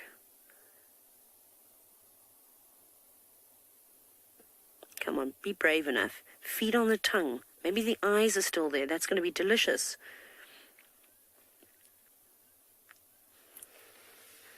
Mile, I agree. I don't know why the vultures and the hyenas are not teaming up right now. Although the vultures actually can be a bit of a nuisance to the hyenas too, because they can completely destroy a carcass, and the hyenas get upset by this. Even though that they're also speed eaters. Definitely, if you wanted to eat a food eating competition, you'd want to enter a vulture or a hyena. Those would be my two bets.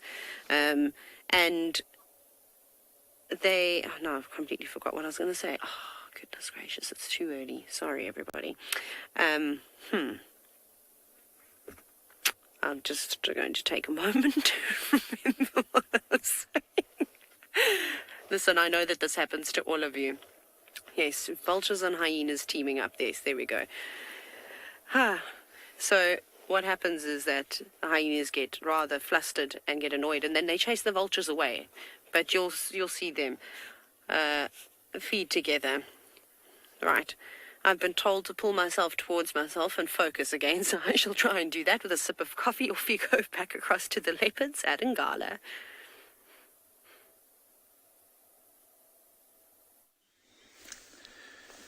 Taylor, good luck. I have the same problem early in the morning, trying to figure out words. Leopards are doing well. We've parked with the young male. We've actually come around and away from the young female. And what she did was interesting. She came out the bush and she walked the opposite direction. So now these two have split up. I think probably the distance between them is about 100 meters. So we decided to just stay with him, seeing as he's the more relaxed one for now. And he, I think, is just enjoying the sunlight. So he's on a bit of a game path lying down there, luckily for us. A bit more out in the open, of course. We do have grass in front of us. But, yeah, just enjoying the sunlight. Eyes still open. Every now and then he looks to this tree, Scombretum, to his left, and he looks up, and I think, oh, yeah, is he going to climb it? Is he going to climb it? Being a young, playful leopard, he might just climb it for fun. But then he looks quite comfy there now. You can see his eyes are starting to close a little bit more every now and then. Still very aware of what's around him, though. You can see the ears moving in the opposite direction, so still picking up every sound. Now it looks like he might have sniffed something. Or there might be something behind us walking through the grass that got his attention. We can't see anything.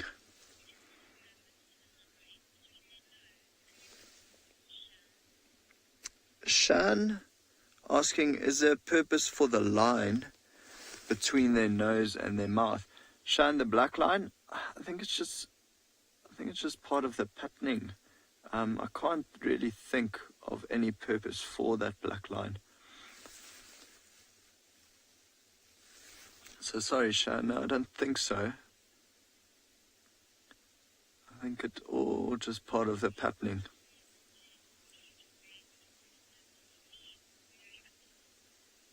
Okay, so it seems like Steve has found some nice and active squirrels, so we're going to send you back over to him on Juma.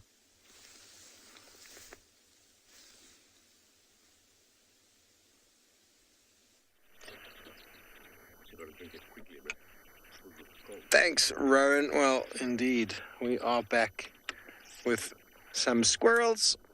And sorry about the bumpy there. We've been trying to get the aerial back up. We've had a bit of an issue with the aerial falling down. And now we have found a little family of squirrels once again. We were with them on Saturday, if you recall. And they were quite social the other day. And here they are being quite social again. At least 4 of them that I can count on the exact same tree. And probably there's a little cavity, a little nest somewhere in there that they're using.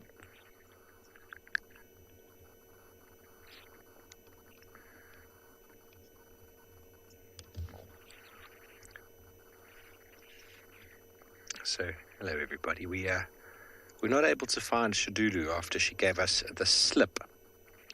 We did work it a little bit more, quite a bit more actually, and she didn't come out of the block as far as we could see, so we've now decided to go on a little drive to show some of the cutest little mammals around. Doing a little bit of grooming, it seems, not very vigorously at the moment. I think they're all just enjoying the sunshine for now. There's been some snow down in the Cape, which is what's caused us to have such cold conditions. Paul, you love them squirrels. Well, they're very cool, aren't they? They are indeed very, very cool little animals. Here we go. Time for a grooming.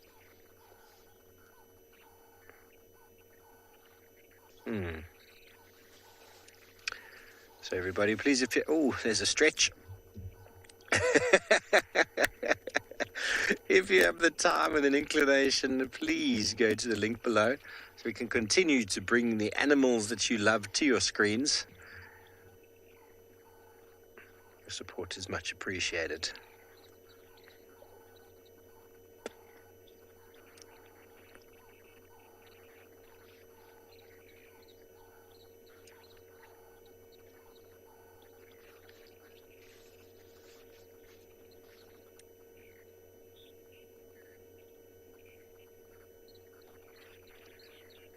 Shadulu fan wants to know what's my favorite thing about squirrels. It's a very good question, Shadulu fan. Well, I don't like the alarm calls that they do. I don't trust squirrel alarm calls when it comes to finding animals. But they're just very funny little animals, you know. They're very energetic. I've had a few friends that have rehabilitated a few squirrels that have fallen out of nests. And they are very affectionate little creatures, but they also do tend to bite quite a lot, but definitely very affectionate little guys. They're very energetic, and they're quite cuddly. But, I mean, you see them out here in their little family units. Oh, scratching. Oh, hang on. Time to climb on your back. You can see there's a size difference between those two. Oh.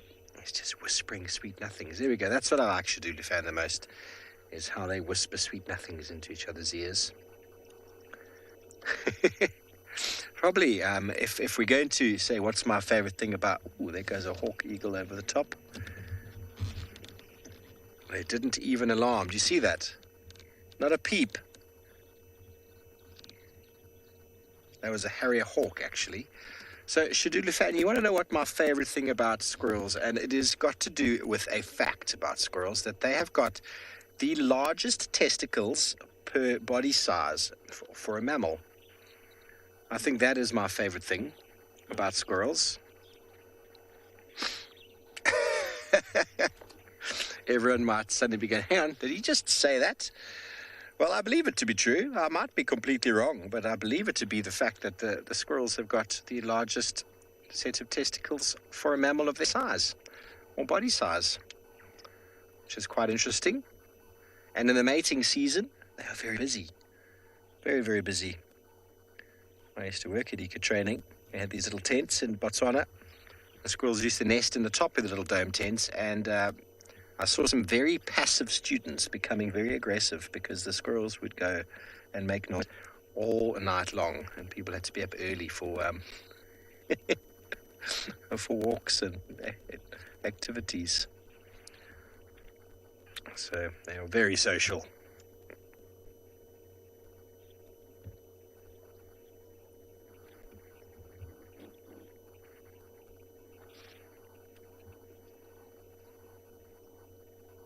Wonderful knobthorn tree there.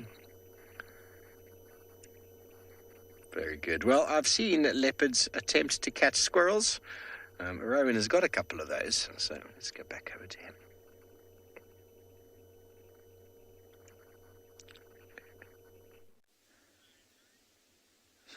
Steve, I'm sorry to disappoint you. This leopard is only going to catch a nap. Yep. Not really interested in any squirrels at the moment. See, their eyes still open up every now and then and still watching us. Of course, when we start moving every now and then, just also taking off layers, it's starting to warm up a little bit. Then, of course, he'll lift his head and he'll look at us. But otherwise, very, very relaxed with our presence. We must be about 10 meters away from him now and just sleeping. Not even in the longest grass, out in the open on a game path, giving us an extraordinary view. He is facing a little bit backwards, I think. So trying to puzzle out where exactly his sister is. But I think she might have gone back to that termite mound where we first found them. Or first saw them. Actually, it was Eric and Yapi that found these two this morning. So well done to those two. Thank you for the help. We were talking about it a little bit earlier. It's so funny how every single time, you have a plan for your safari. You think, okay, I'm going to try do this and this and this and this. And it just completely changes very quickly. But lovely morning. Actually on all reserves.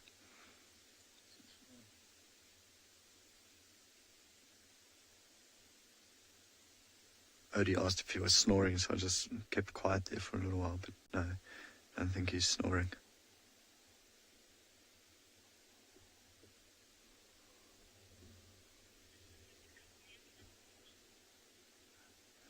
Emma says this looks like the comfiest little spot. It does indeed. That sun, I think, is just heating him up so nicely right now. But it's amazing to see how he's blending in. We're trying to take photos of him a little bit earlier, but with all the grass in front, it's actually quite magnificent. Okay, so where we are now, you'd actually be able to see him, but if you were 5 meters back, you really would not see him lying down there. It'd be so easy for them to hide away. I was just starting to laugh. You could see his body was actually falling to his right-hand side, our left, as he's falling asleep.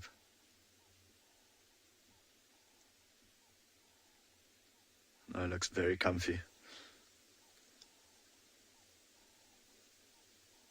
No, he's not falling over anymore.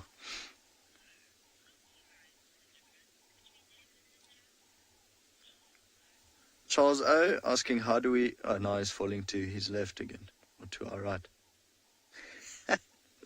Adjusting the body again. Charles O is asking, how do we tell the difference between leopards and jaguars?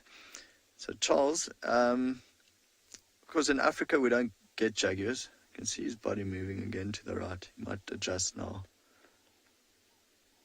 Not quite too comfortable in the position he is.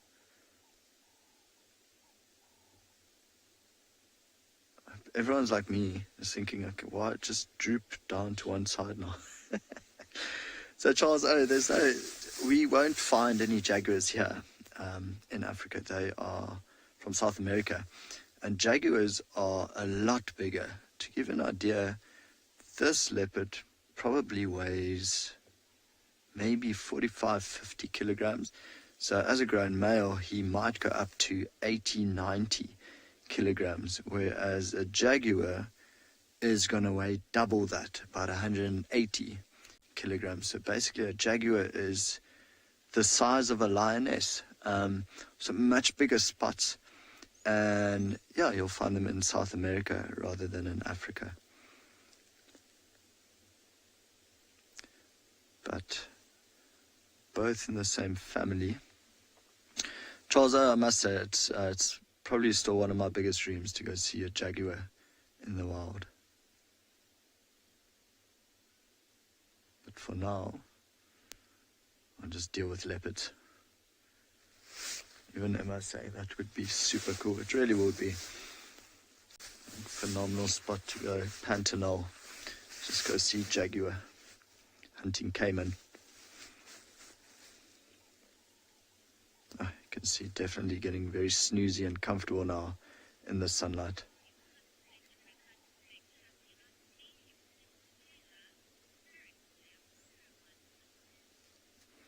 Alrighty. So, ours is falling asleep. We might take a look and go see where the sister ended up. But for now, we're going to send you back over to the Pridelands, and Taylor is still watching her lion.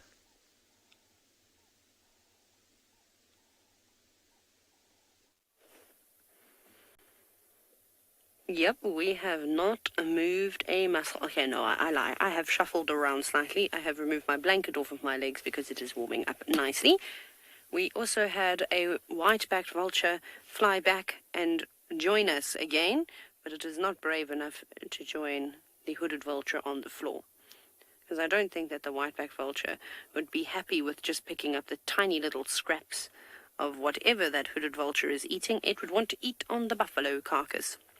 You can see it just up at the top of that marula tree, watching, plotting. Wonder where I'm going to go. I'm surprised more vultures haven't arrived just yet, because it is fairly warm now.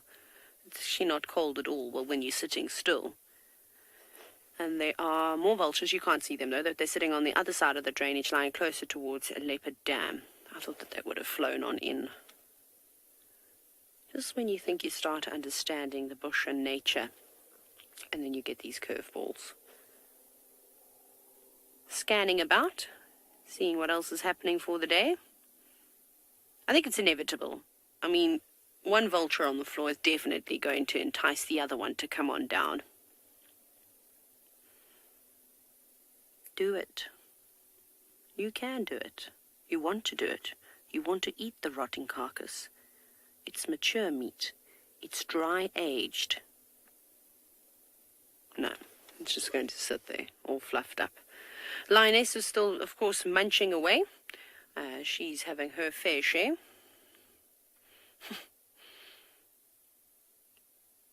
You can just see her. That belly is getting rounder and rounder. And occasionally I've seen the males put their heads up too. Yes, Shan, lions will indeed kill vultures if they can catch them. I think there's some great video clips on the interwebs where lions have charged on out, especially young lions, and grab vultures, like when they've been, unsuspecting, sitting around carcasses. Something that was quite interesting to see was in East Africa, and again I talk about the Masai Mara ecosystem a lot, but the vultures would get so fat there that they couldn't really fly properly, so they just sit on the floor with their wings spread out. You are very vulnerable as a vulture. Vultures are not very quick when it comes to taking off. They need a bit of a running start before they take to the air, although they can leap, up and down quite well. But, it's not like a starling or a drongo that can sit on the floor and they can just shoot straight up into the sky. So then they're going to be vulnerable. Here, lots of trees around. In the Masai Mara, it's a very different sort of habitat. There's big open plains with a few trees just scattered around here and there. That can be a little bit challenging to them. But lions are opportunistic feeders. They will literally eat anything and everything. They'll eat other lions, like I've told you, the harrowing story of these two big males from Kalahari that come on in, and they've eaten lionesses. So we've seen leopards feeding on other leopards. There's a great show, an old documentary called Eternal Enemies, where a lion eats a hyena. And then of course hyenas will just eat absolutely anything. It's not as common, as them feeding on an impala or feeding on a buffalo, but it definitely does happen. So, wouldn't put it past them, especially if it's an injured animal and it's hungry and it's got nothing else to eat. It will take literally anything and eat it.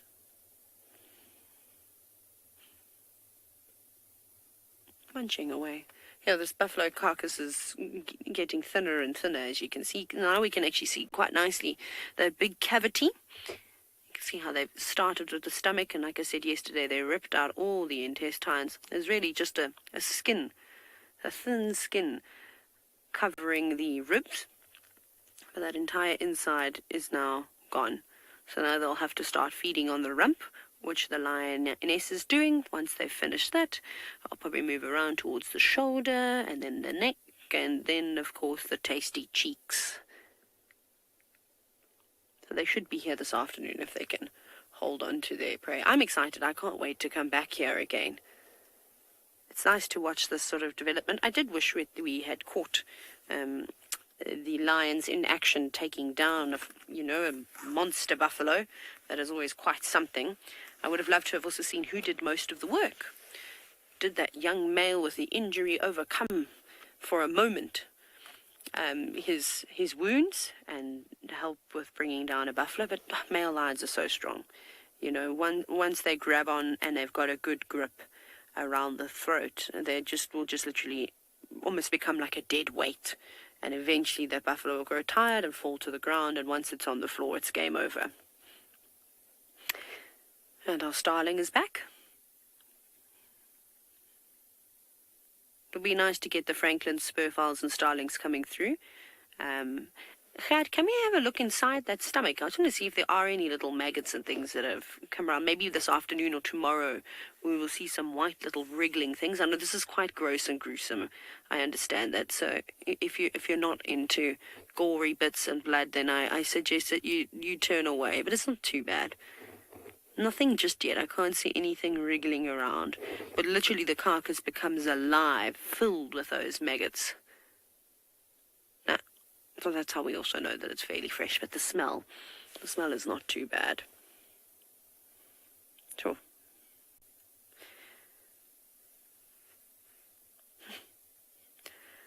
Now, I know this is quite gory, not the maybe something that you want to see first thing in the morning. So I'll send you to Ngala and spare you the guts where you can look at a picturesque scene.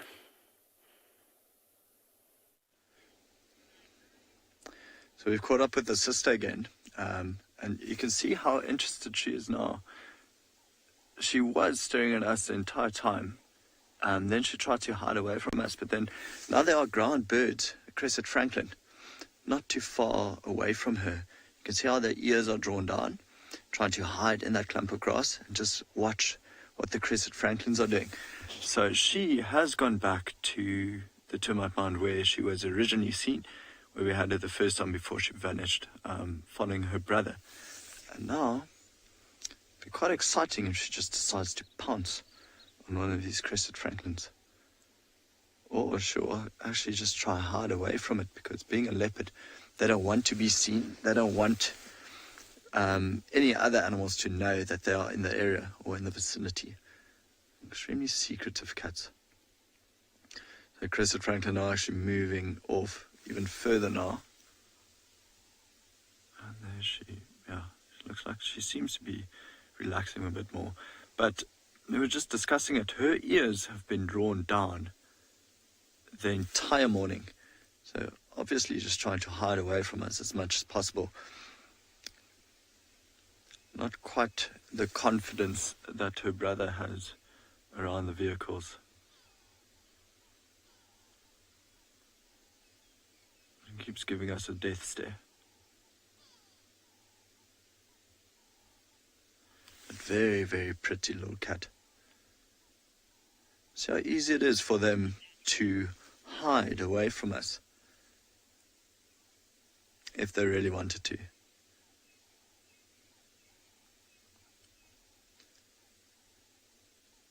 Can you imagine if you were an impala just walking around here? You would never see that. So even at this age, at the tender age of 14.5 months, they know to hide so well. Very camouflaged.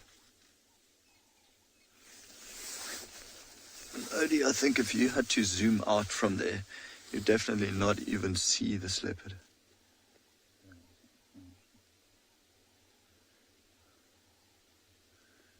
How scary is that?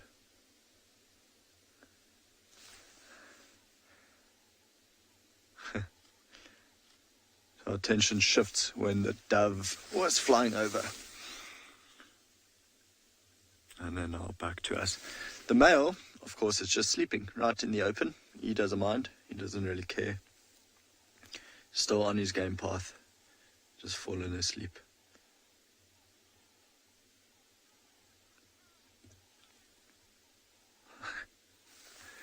Sinking down even more now. I think she's putting... she finally put her face down on the grass. You can see the eyes also getting smaller. But it's funny to see how the spot she picks to sleep compared to the male. So her spot is very grassy, very clumpy. She's very, very, very well hidden. And the male's just right in the open on that game path.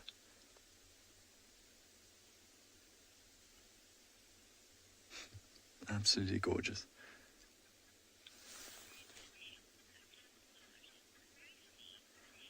Annette is saying that this camouflage is crazy. Annette, I'm telling you, this is the reason they are so hard to find. It doesn't matter. I mean, the other day I was tracking a Ngala female and her youngster, and the tracks were on the road and they go off the road, fresh. I mean, there was even a bit of scat right next to the road. And I was looking down this game path where the tracks were going, and I could not see a single thing. So I put my 1 foot just on the game path off the road, and I kid you not, 2.5 meters away from me, the Ngala cub jumped up and ran in the opposite direction, and you could not see a single thing.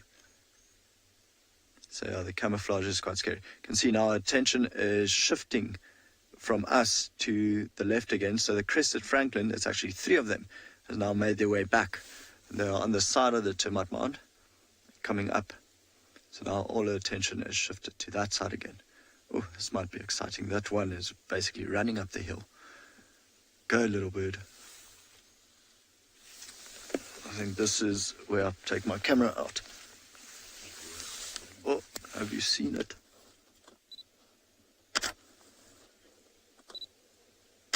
That is so awesome. And that's, what would you say, 1/2 meter?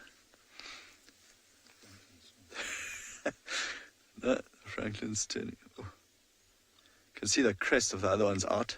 The little male, the one on the right.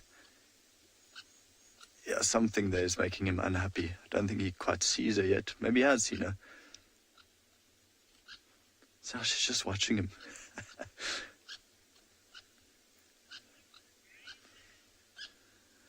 Emma's saying these are some brave birds. Like I always say, there's a very, very, very fine line between bravery and stupidity.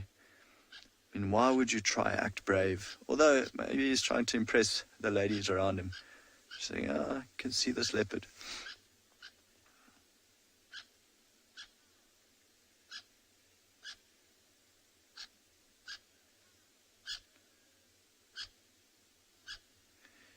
So usually, if she was walking and she was walking towards these crested franklins, her tail would be very... Megan is commenting that maybe he's playing chicken. Ha ha ha ha. Megan. Such a dad joke. I love it. What I was saying is, if she was walking through the bush and she saw these crested franklins, her tail would shoot up very high, just to say, I'm not trying to hide myself, I'm not stalking you. And the franklins actually would not alarm call at her. But you can hear now, that is a definite alarm call at the leopard.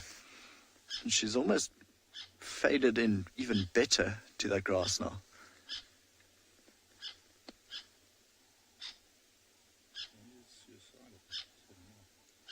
I think if she could have tried to pounce on one. I mean, their reactions are so quick and so good. Now it's a bit too far. Though you saw earlier how high that male could leap just for nothing. Okay. It seems like all animals are being either very brave or a little bit silly this morning. For now, it seems like Taylor has a, brave hyena. So we're going to send you back over to her.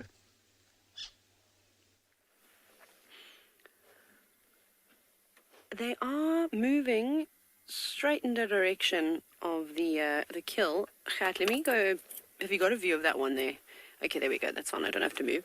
So we're actually going to leave the sighting, funny enough, just because nothing else was developing. So we thought we'd give these animals some peace and quiet.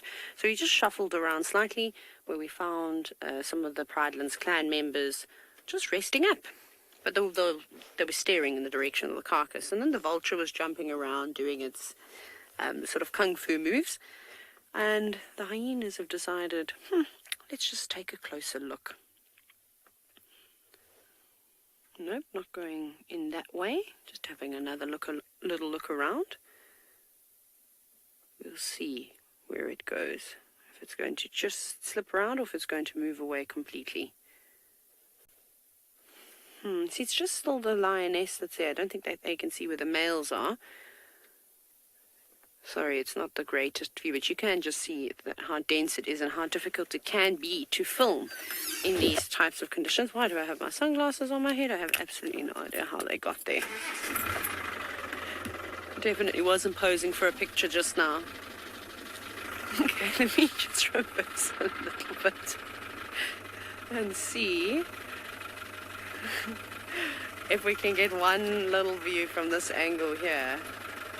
It might be tricky. I'm just going to keep going back slowly. Tell me when you've got a small gap there. Like that. I don't think we can go any more forward. There we go. So you can see her.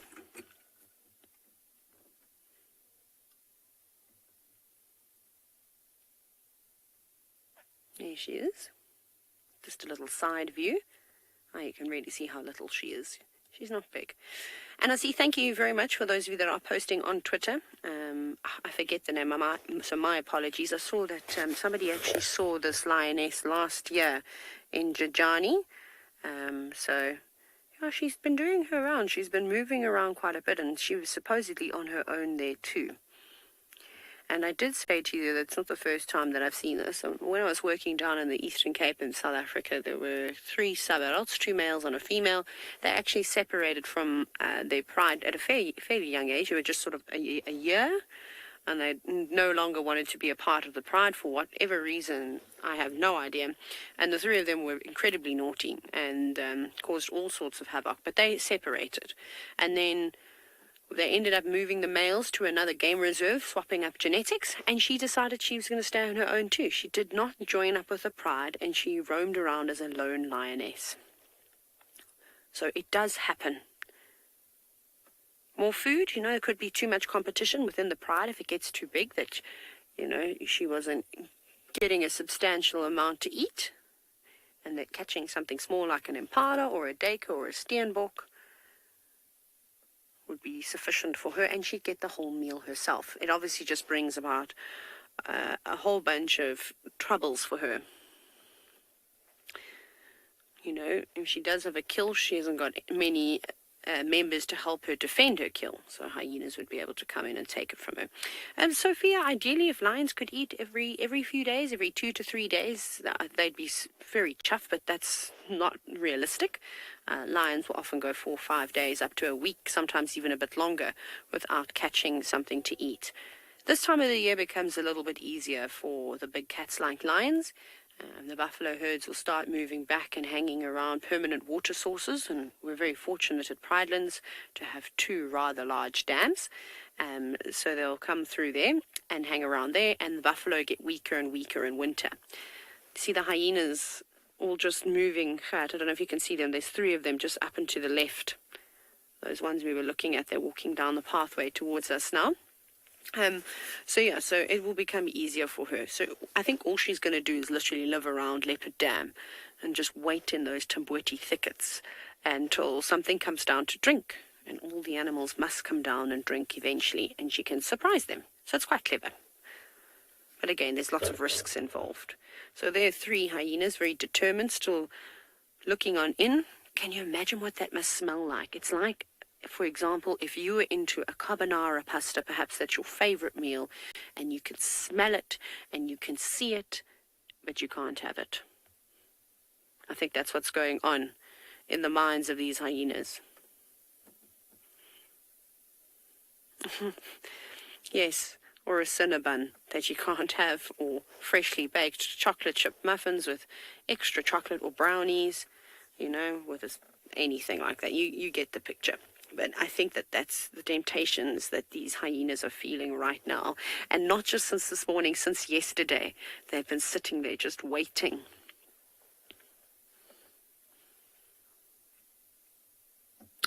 I actually think that hyenas are my favorite of all the predators. They're so social. The interactions are quite complex between the various members of the clan. They're incredibly patient. Oh.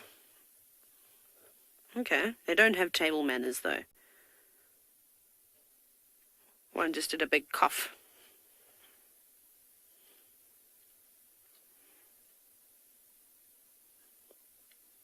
Still not sure. Right, I might sit you for a little bit longer now just because it's got a bit more interesting. Off you go back across to Ngala, where Rowan is also not going anywhere.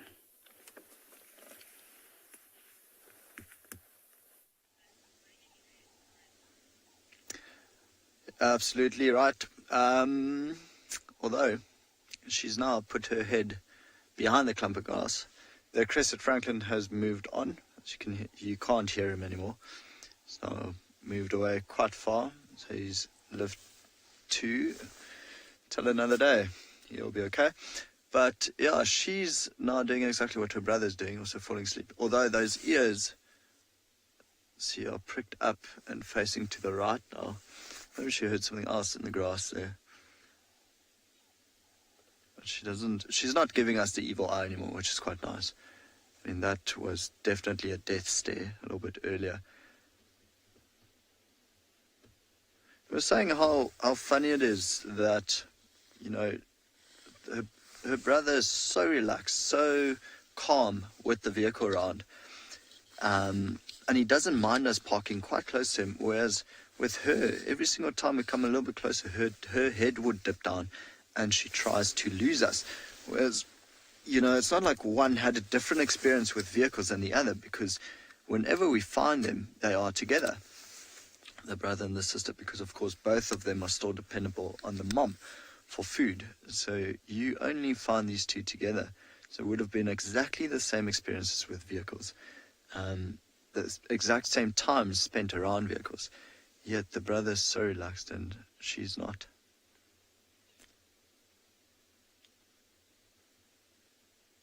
See her ears moving around, every sound of a bird, every sound of a leaf cracking or branch or anything really. And she's on it.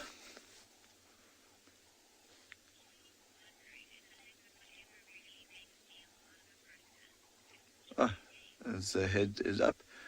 Kelly, good question. So Kelly's wondering if a leopard would ever make a meal out of a Franklin, or if it will only be a game. Oh, there's another Franklin coming. Let's see. Kelly, I must say one of the reasons why a leopard is my favorite animal to watch, or cat to watch, is because they look like they have fun. So, it would be like a chicken wing for you, Kelly, rather than a quarter chicken meal. So just a bit of a snack, but it could give you enough energy to keep going for half a day. And it's actually, I think that would have been rather easy for her to kill rather than, expend less energy than stalking and killing an impala. So yes, a bit of a game, of course, a good learning curve for her, but also a bit of a meal or a nice little quick snack. It's like having a breakfast bar rather than bacon and eggs on toast. This Franklin is a lot smarter than the other one. It's not even coming up the termite mound. It came to the edge of the termite mound and turned around and went straight back into the grass. But, as you can see, it woke up the leopard.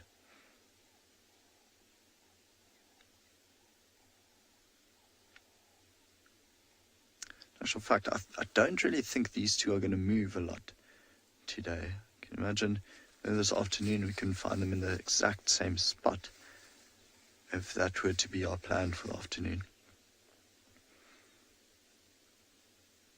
We were still meant to go check on Ngala female, see if she has any part of the carcass left, but Franklin's coming out the grass again. You can see full focus of the leopard in that direction. No, Franklin's turning around. Back the other way.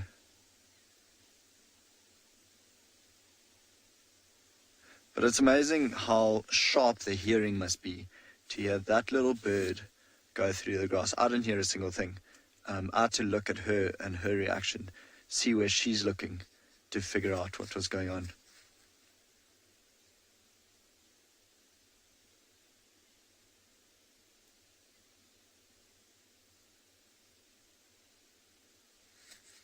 Well, other than that, not really too much disturbing her. Not giving us the death stare again.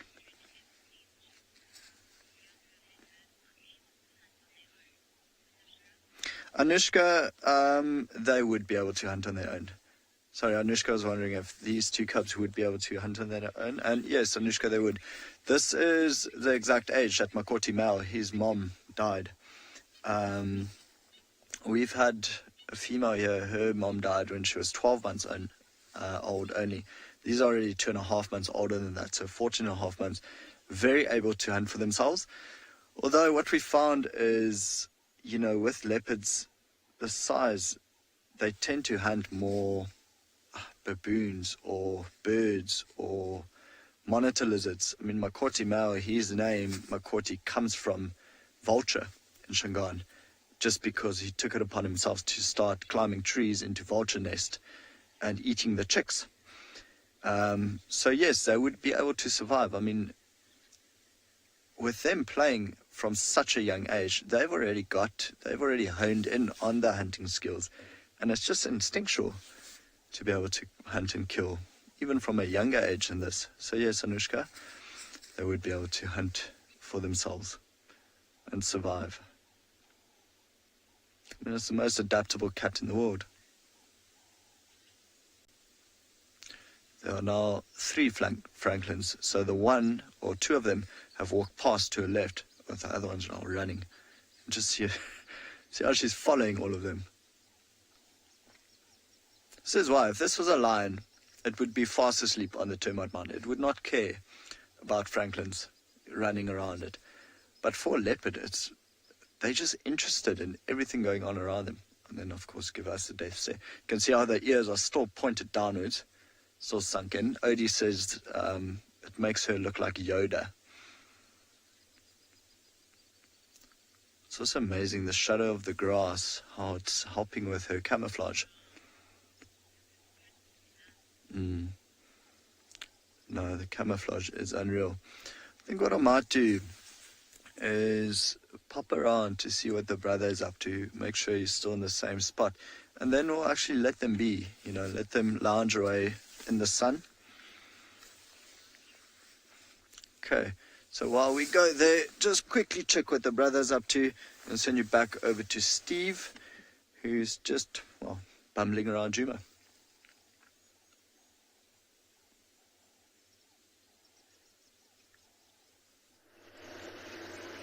We have indeed been popping around Juma, and we had some impalas and kudu going crazy.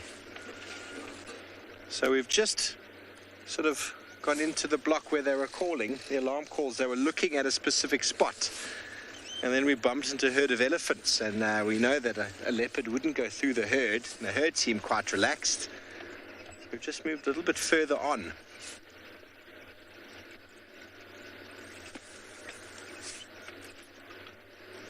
Not sure who they were shouting at, but kudu don't lie, everybody.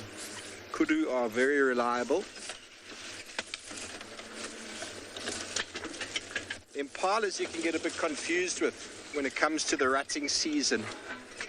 If you're not certain of the difference between a male's sort of rutting snort and his alarm call, it can get confusing.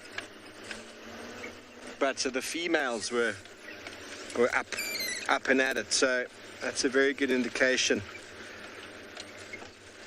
They don't alarm call for hyena. There are lots of hyena tracks moving through that area.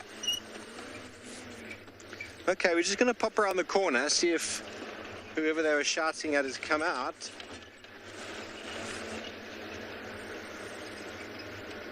It's a wonderful little drainage system here, perfect. Elusive leopard country. Fern kudus are so honest. They are. They make this loud, oh, like that, almost like that. That loud bark, very loud bark. And like the impala at the beginning of the show, they'll often follow that leopard for a while. And we found the kudu and we found the elephants, and the kudu were a bit more relaxed walking away. So this is the other way to check. This comes out on the other side, and maybe we'll be lucky. There's an enormous amount of luck involved in finding animals, but also the ability to hear and also a bit of intuition. Knowing the property is very helpful.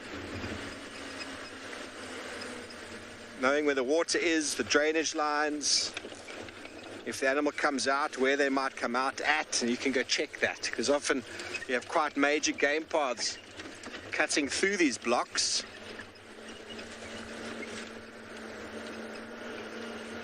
And animals like to walk on game paths. It's just easier. When they're stalking, obviously, they might go into the thicket, but if they find a game path and they're on their way out, because what happens, as you saw Shadula earlier, when they were shouting at her, she just starts walking away. They do that.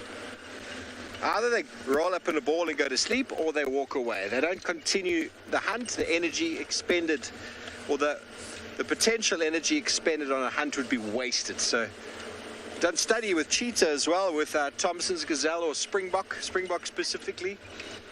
And the cheetah abandon 99% of their attempts when a springbok starts doing that high jumping motion. The cheetah just goes nope and gives up. So it's an indication of fitness. They're showing the cheetah, I see you, see if you can catch me. All my legs are working wonderfully well. The cheetah just goes, no, it's fine. But if one of the springbok is trying to do the jump and he can't, well, then he will get eaten. Survival of the fittest. Predators will always go for the easiest meal. That's why lions are regarded as enormous scavengers. Everyone thinks the hyenas are the biggest scavenger. And here in Juma, I think that actually is the case. They do follow our leopards around, but in the Masai Mara, where we had the big clans of hyena there, they did a lot of their own hunting.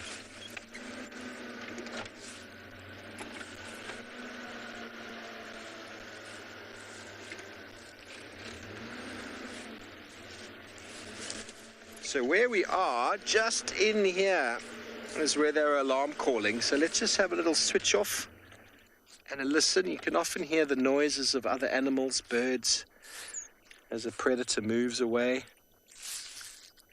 Franklins, guinea fowl, other animals, impala.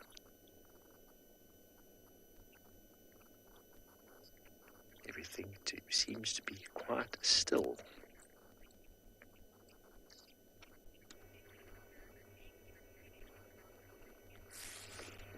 Nirvana girls making a kudu ears to try and hear something. It's a very helpful thing. If you're not sure what we mean by kudu ears, just put your hands behind your ears and you'll hear so much more, like so.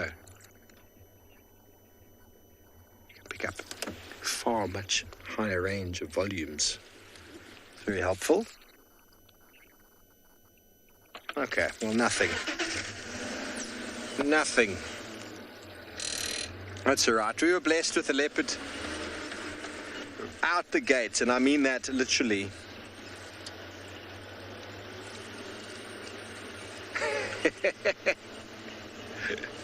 What a special way to start the day. Standing there and a leopard walks 2 meters past you. Coffee in hand. Davy, there's a leopard. Let's go on drive quickly. Sometimes, because it is Emma's birthday today, everybody who's directing, so please feel free to send through your birthday wishes to her. And then we were singing happy birthday, Emma, happy birthday, Emma. And here's a bird that almost looks like a birthday cake, Emma, for you. The most photographed bird in the Kruger National Park. The lilac-breasted roller.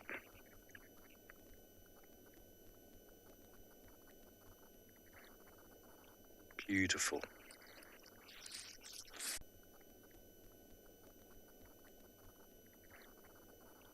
Beautiful.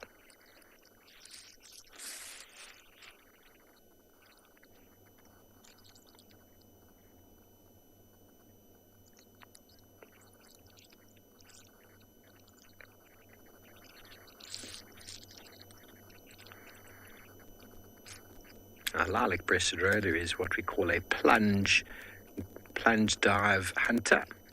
It's looking for insects that are moving around, and it will flop down onto the ground on them. So you find them always perched. It's why they're so photogenic, or photographed as well. They just sit there waiting. The breeding season is over, of course, and the lilac-breasted roller requires cavities created by woodpeckers and barbets in trees. So there's a link between yesterday's chat on nesting and bird behavior with today. Oopsie, he had a poo. So exclusively insect diet, and they remain around in a time when the insects have really dropped off. So they still have the ability to hunt insects. Whereas all the other rollers, the European roller has migrated all the way back north again. The broad-billed roller also occurs in these areas, but they move away. I haven't seen a broad-billed actually in my time in Juma, but I've seen them in the Kruger. And the purple rollers around as well. Those two compete quite heavily. Purple roller being a little bit bigger.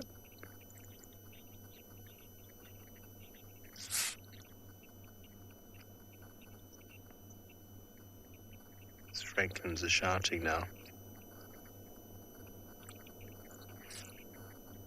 Sweetie, the most beautiful bird ever, you say. It is very pretty, isn't it? I like to talk about it as if you gave a child a colouring in picture and you allowed them to choose the colours.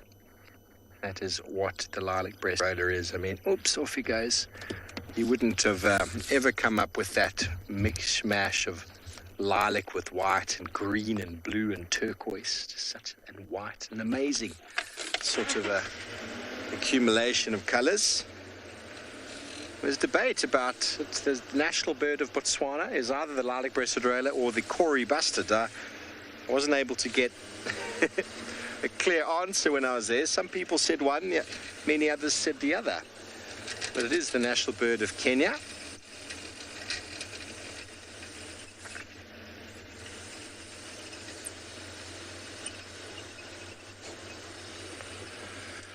Okay, round the block we go. There was some Franklin shouting in there, but it wasn't the kind of shout I'm listening for.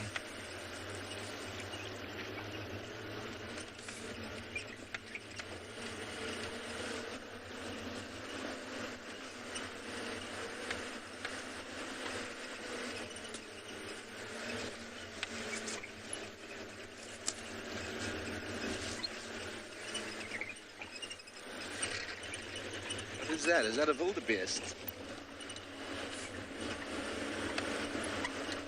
Moham, it's actually quite warm now. I'm about to derobe myself. But there we go. It has some tracks of a wildebeest. And, well, there is one wildebeest, another one about to cross the road. Little herd of wildies. It's called the blue wildebeest, also known as the brindled gnu.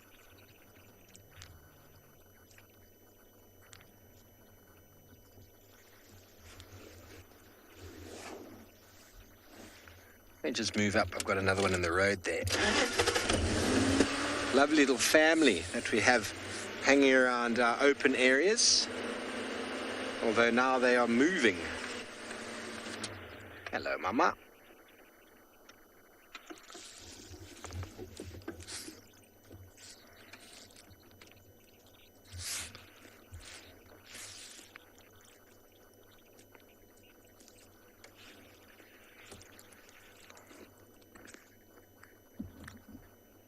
Little youngster there was only born in December. Incredible how quickly they grow, isn't it?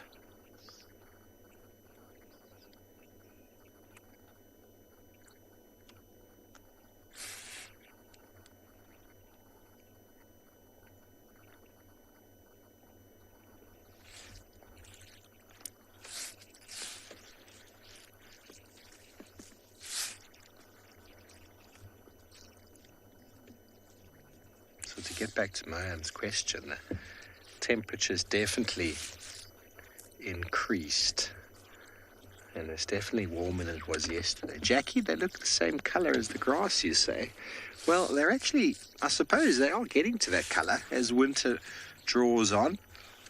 That's not really the idea. Wildebeest to be sort of lost in the numbers rather than in the camouflage of the grass.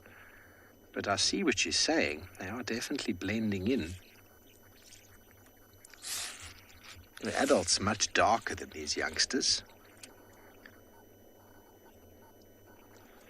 Oh, this is such a good spot.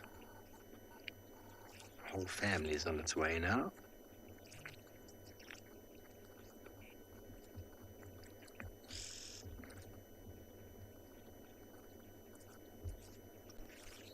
The oxpecker is catching an Uber, Emma. A red-billed oxpecker.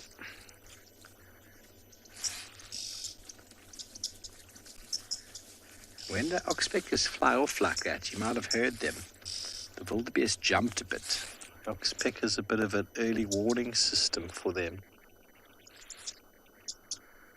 Okay, well, we're going to continue on with these wildebeest. Send you back over to Rowan, who I believe has left his cats.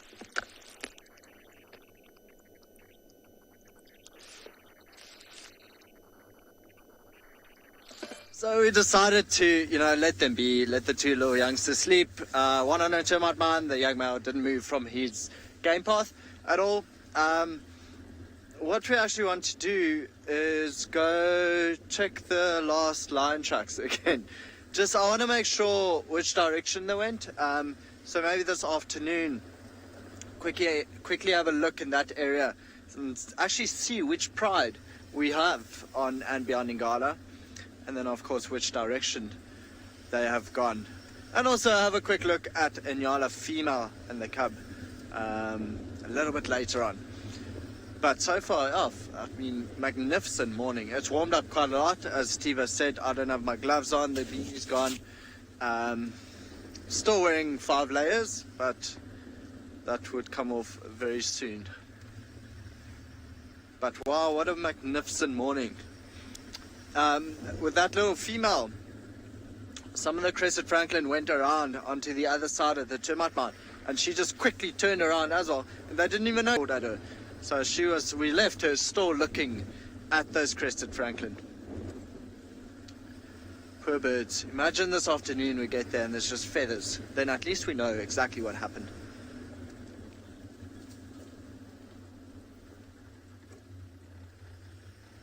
Oh, sorry. Odie, can you relay that question to me? Emma, sorry, I think we might be going through a bit of a dippy signal area. So I got Arch, yes? Okay, Arch is asking, will the two siblings split up at some point? Of course, Arch, they are solitary animals, so yes, they will split up at some point. Usually at the age of about 2.5 to 3 years old here on andBeyond Ngala.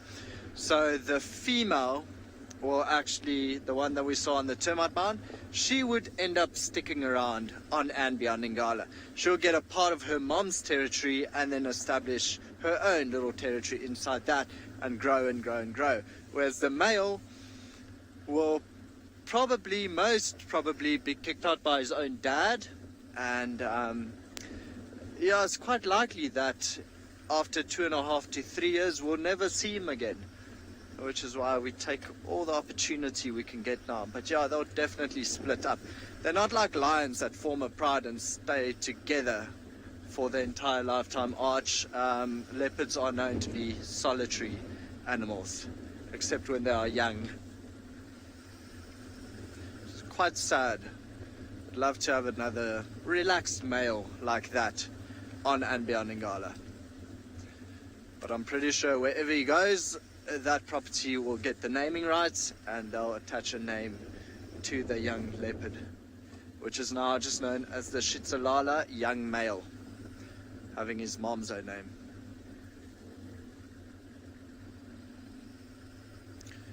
Okay, so far none of the lion tracks came this far. So we are actually going to check from the northern side back south and see if we can pick up on any of those. And this morning was very, very cold, so they could have stayed active for a longer while. I mean, the leopards only stopped being active really at 22:09, 8:30. Which is a nice thing about winter time, winter safari, is a lot of your more nocturnal animals, things like lions, hyenas, leopard, they tend to stay more active in the morning for longer with the cold temperatures. We haven't seen a single elephant today. It's funny enough. We have been hearing them though. Okay, so while we try find lions, or lion tracks rather, we're going to send you back over to Taylor, who just left hers.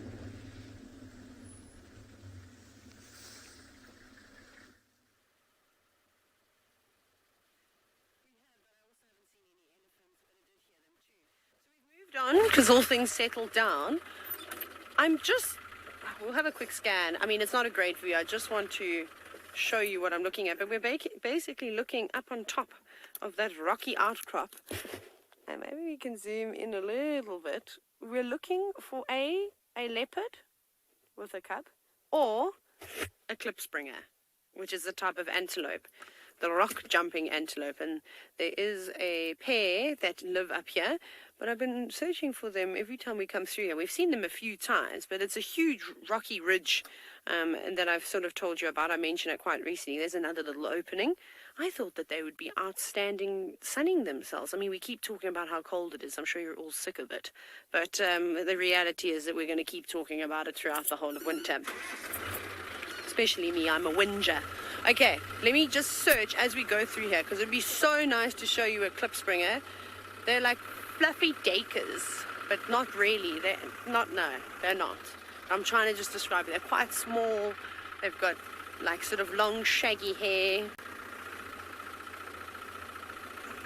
Kiki, I think all animals, their coats slightly thicken up a little bit, but not anything that you can sort of really notice too much when the cold weather comes along. See, this is such a nice gap through here, but we can't see any of those klipspringers. Apologies for not looking at all of you. I just want to focus my attention to the rocks so that I don't drive past the antelope that I'm looking for. Why can't you be out here? One afternoon we had such a nice view and then it ran away. Okay, if they're not on those rocks, don't worry. There's another set of rocks up here. This is Rock Central.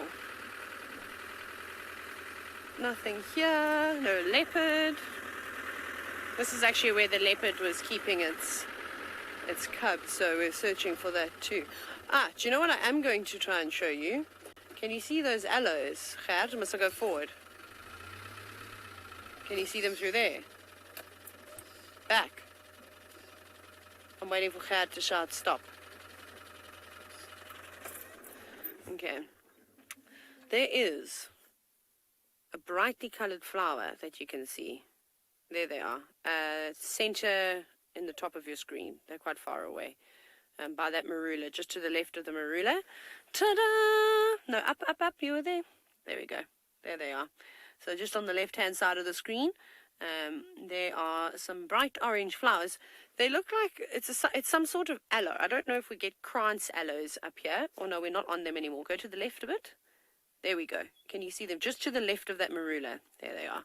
So they're all growing there. I haven't actually walked up onto the top of this particular ridge to go and investigate, but I shall do that at some point.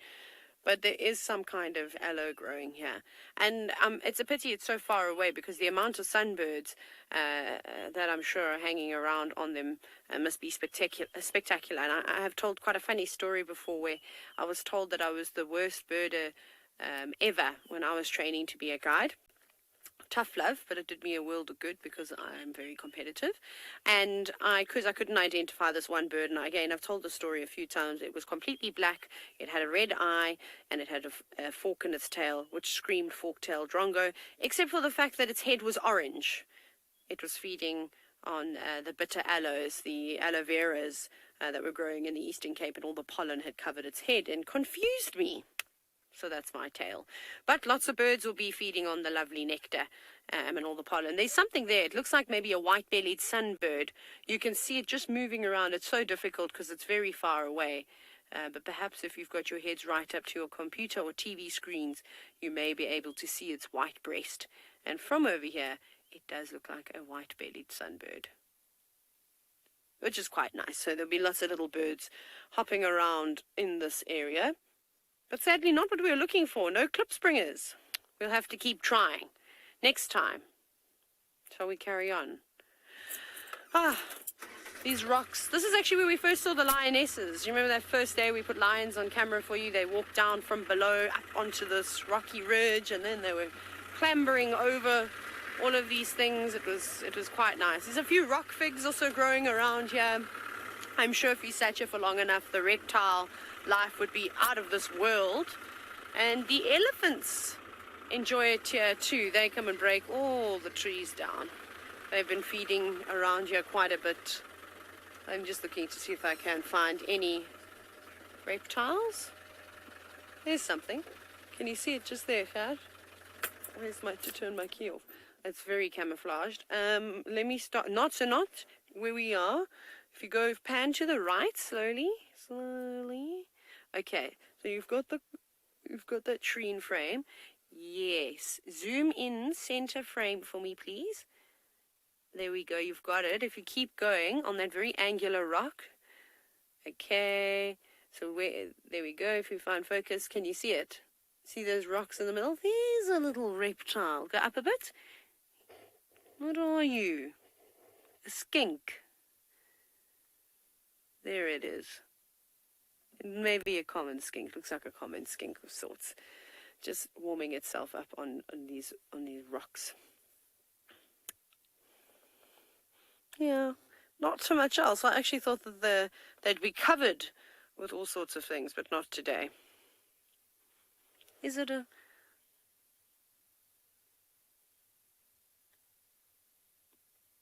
Getting nice and warm. Okay, well, we're going to carry on, see what else we can find for the last few minutes of the show. Dylan has finally unfrozen. I suppose I should have said he's thawed out. Let's go see what he has got for you.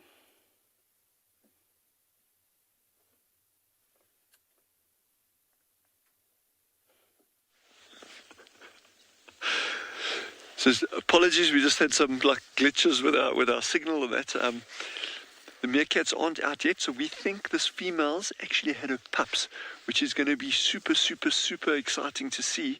So we're just going to be watching this space for a while. This is just really, really good news. And we don't know how many pups she could have. I mean, well, we know how many she could have, but we have no idea how many she would have had this time around. I think the last time she had pups, she had 4. Of which 2 survived to adulthood. So this is going to be really cool to see. But in the meantime, I did a little bit more digging. So from these scraggly, wispy little things above ground, those tiny, I mean, that's compared to my fingers, look how thin those are. Tiny little things. Look at the size of these roots. And obviously, I mean, I wasn't going to go dig through to the other side of the planet there. But look at the size of this. And what's interesting is on these, and you would think here's a huge underground stem. Wow, it must be great for little burrowing animals like mole rats to eat. And yet there's no signs of any kind of feeding on these. So these roots are super high in tannins, very, very high in tannins, which makes a lot of these plants unpalatable. So your underground herbivores like your Damaraland mole rat, which is a common one that we get here, very, very difficult to see, unless there's been heavy rains. But they don't even feed on these things. They will gnaw on them occasionally. This little plant here, but I'll get you a better specimen. This one's quite a little bit worn. This one here, which is the stem of this plant, called the Gemspa cucumber. It looks like a big spiny melon. Not like Mel. In fact, we have Mel with us, but she's just sleeping in the car at the moment because it was really cold this morning. So that's Sama melon. So she's just resting in the car. But this one and that Sama melon is what the mole rats love. These Elephantoriza, they don't touch these things. And just interestingly, the scientific name is Elephantoriza. The genus is Elephantoriza, which means an elephant-like root. Rhiza from rhizome, and elephanter from elephant. And you can just see, well, I've never seen an elephant that looks quite like this, but, you know, in terms of, you know, the thickness of the stem and the dark grey colour and that, and that's where the scientific name comes from. Yeah. Cricket, these are huge, and like I say, I mean, I haven't dug, this is probably, at best, I'd say about 1/4 of the way down, of the distance that this one, these roots will actually extend down into the ground. And the adaptation that this is environments that are really harsh in terms of frost and fire. There's all sorts of adaptations. Jean, if you look at this tree over here, you can stay where you are there, but you see how thick and corky this bark is. Very thick and corky, and there's actually old fire marks on this tree. So that's one strategy that trees can use to survive fires. They can get this thick corky bark. It'll get flaked off in patches, but normally they can survive fire by doing that. But then you get these little guys, these lovely elephantorizers that we've been looking at, and they just say, well, no, bugger that. I'm not going to stick my above ground parts above ground. I'm going to go straight underneath. And that's how they actually get away from cold and fires. And if you look at the total mass of that plant, the sheer size of that plant, what they're putting above ground is next to nothing. And I just wish, well, going into summer, then I'll be able to show you the flowers that they get, the absolutely stunning flowers. And probably, I would comfortably guess, I'd say, for a 2-month window, 6 to 8 week window period, it is probably the single most important food plant for honeybees that we get in this area. Honeybees in this environment are kind of thin on the ground.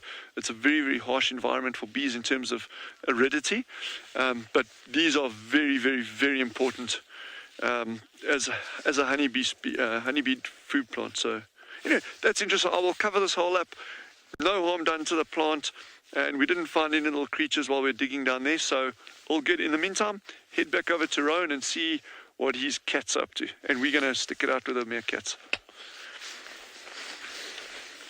Good night, little plant. So we actually found now where the lines are crossing back here. So I had to reverse a little bit just to show you this track.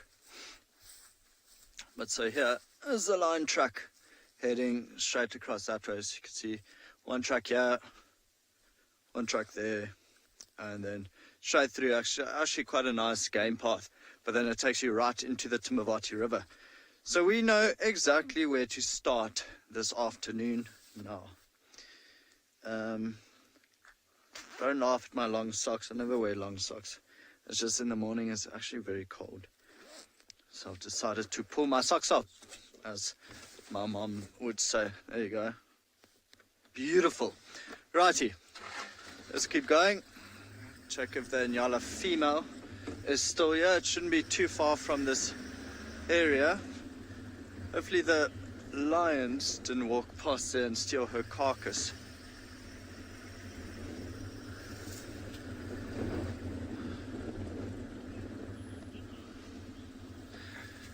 Sounds like all the viewers are giggling at my long socks. Well, between Nikki's short shorts and my long socks, I'm glad we're providing some entertainment.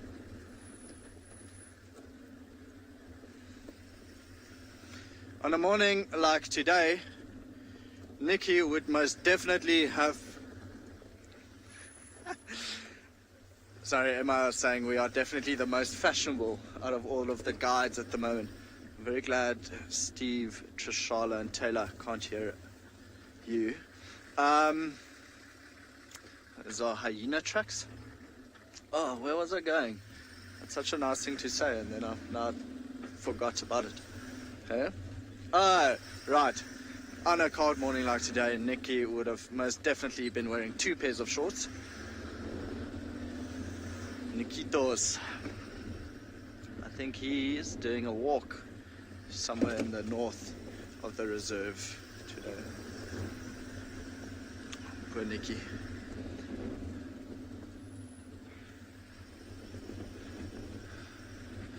It should be quite fun to figure out which pride this is this afternoon. I mean, it'd be great to show you Mberi Pride. I know we haven't shown Mberi, we found Mberi Pride, but in an area where there was absolutely no signal. And so where we are now, the signal is actually perfect.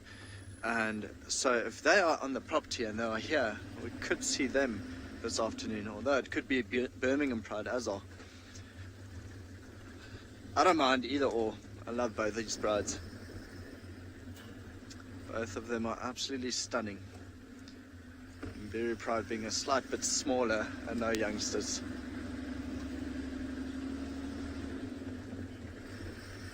Talf is asking, isn't it quite hard to track at this time of day? Talf, for now, you know, the sun is there, so it's not too bad yet. Give it at 12:30, 1 o'clock, when the sun is right above you. That makes it quite a bit harder. But for now, it's not too terrible, Talf. I know in the morning when we just leave camp, if we start off by driving west, so away from the sun, that's when we struggle most. Because, of course, the sun's behind us, so the shadow of the vehicle is blocking all the tracks. It's actually very, very difficult to see. Just keeping an eye out on all these trees.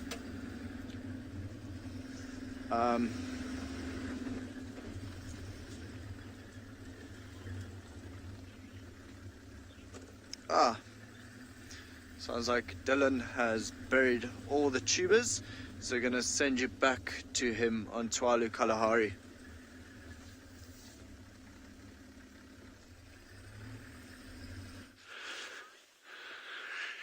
So here's my handiwork. These are the tubers that we dug out, well, the tuber that we dug out over here, and the one over there, just to show that we put everything back as it was. I can't promise that all the grains of sand were in the right sequence, but I tried. And yeah, and it's important, you know, if you are ever going to be looking at stuff in nature, taking stuff out, you know, you should really, instead of digging a hole, dig a hole and then try to put the stuff back again. Yeah, I think too often it's just easy to go out there and you kind of like utilize resources, but you're not looking at the impact that it may have. So it's good, just if you're doing these kind of things, just be sensitive about how you're doing it, why you're doing it, you know. And then, yeah, it's totally fine. And you must just imagine the extent of digging that's taking place out here on a nightly basis. Things like aardvark, which Jandre and I, now that we're hoping that some of our issues are, communications and tech issues are sorted there. We're going to be pushing with all we've got for aardvark for everyone. And so those animals are going crazy every night, digging like mad, massive burrows, little feeding holes, and hopefully we'll be able to keep our fingers crossed and holding thumbs that we'll actually be able to find some for you. James just asked, do honey badgers dig? Honey badgers, I think second in this environment, second only to aardvark. Honey badgers are phenomenal diggers, and they actually are, but we can chat about it again when we're looking at aardvark. There are kind of anecdotal accounts of badgers actually chasing aardvark and digging them out of their burrows. So that's quite an issue, but we can talk about that when we get to actually see an aardvark, and we'll like I say, we'll push for that for you. Yeah, anyway, no luck yet with the meerkats. I think that with that female that was as heavily pregnant as she was, she's probably dropped those pups now, which means that she could be underground for quite a while. So there's no rush there, but we'll keep tabs on it and our meerkat habituators. But again, I just want to say a big thank you from Jandre and myself and Tswalu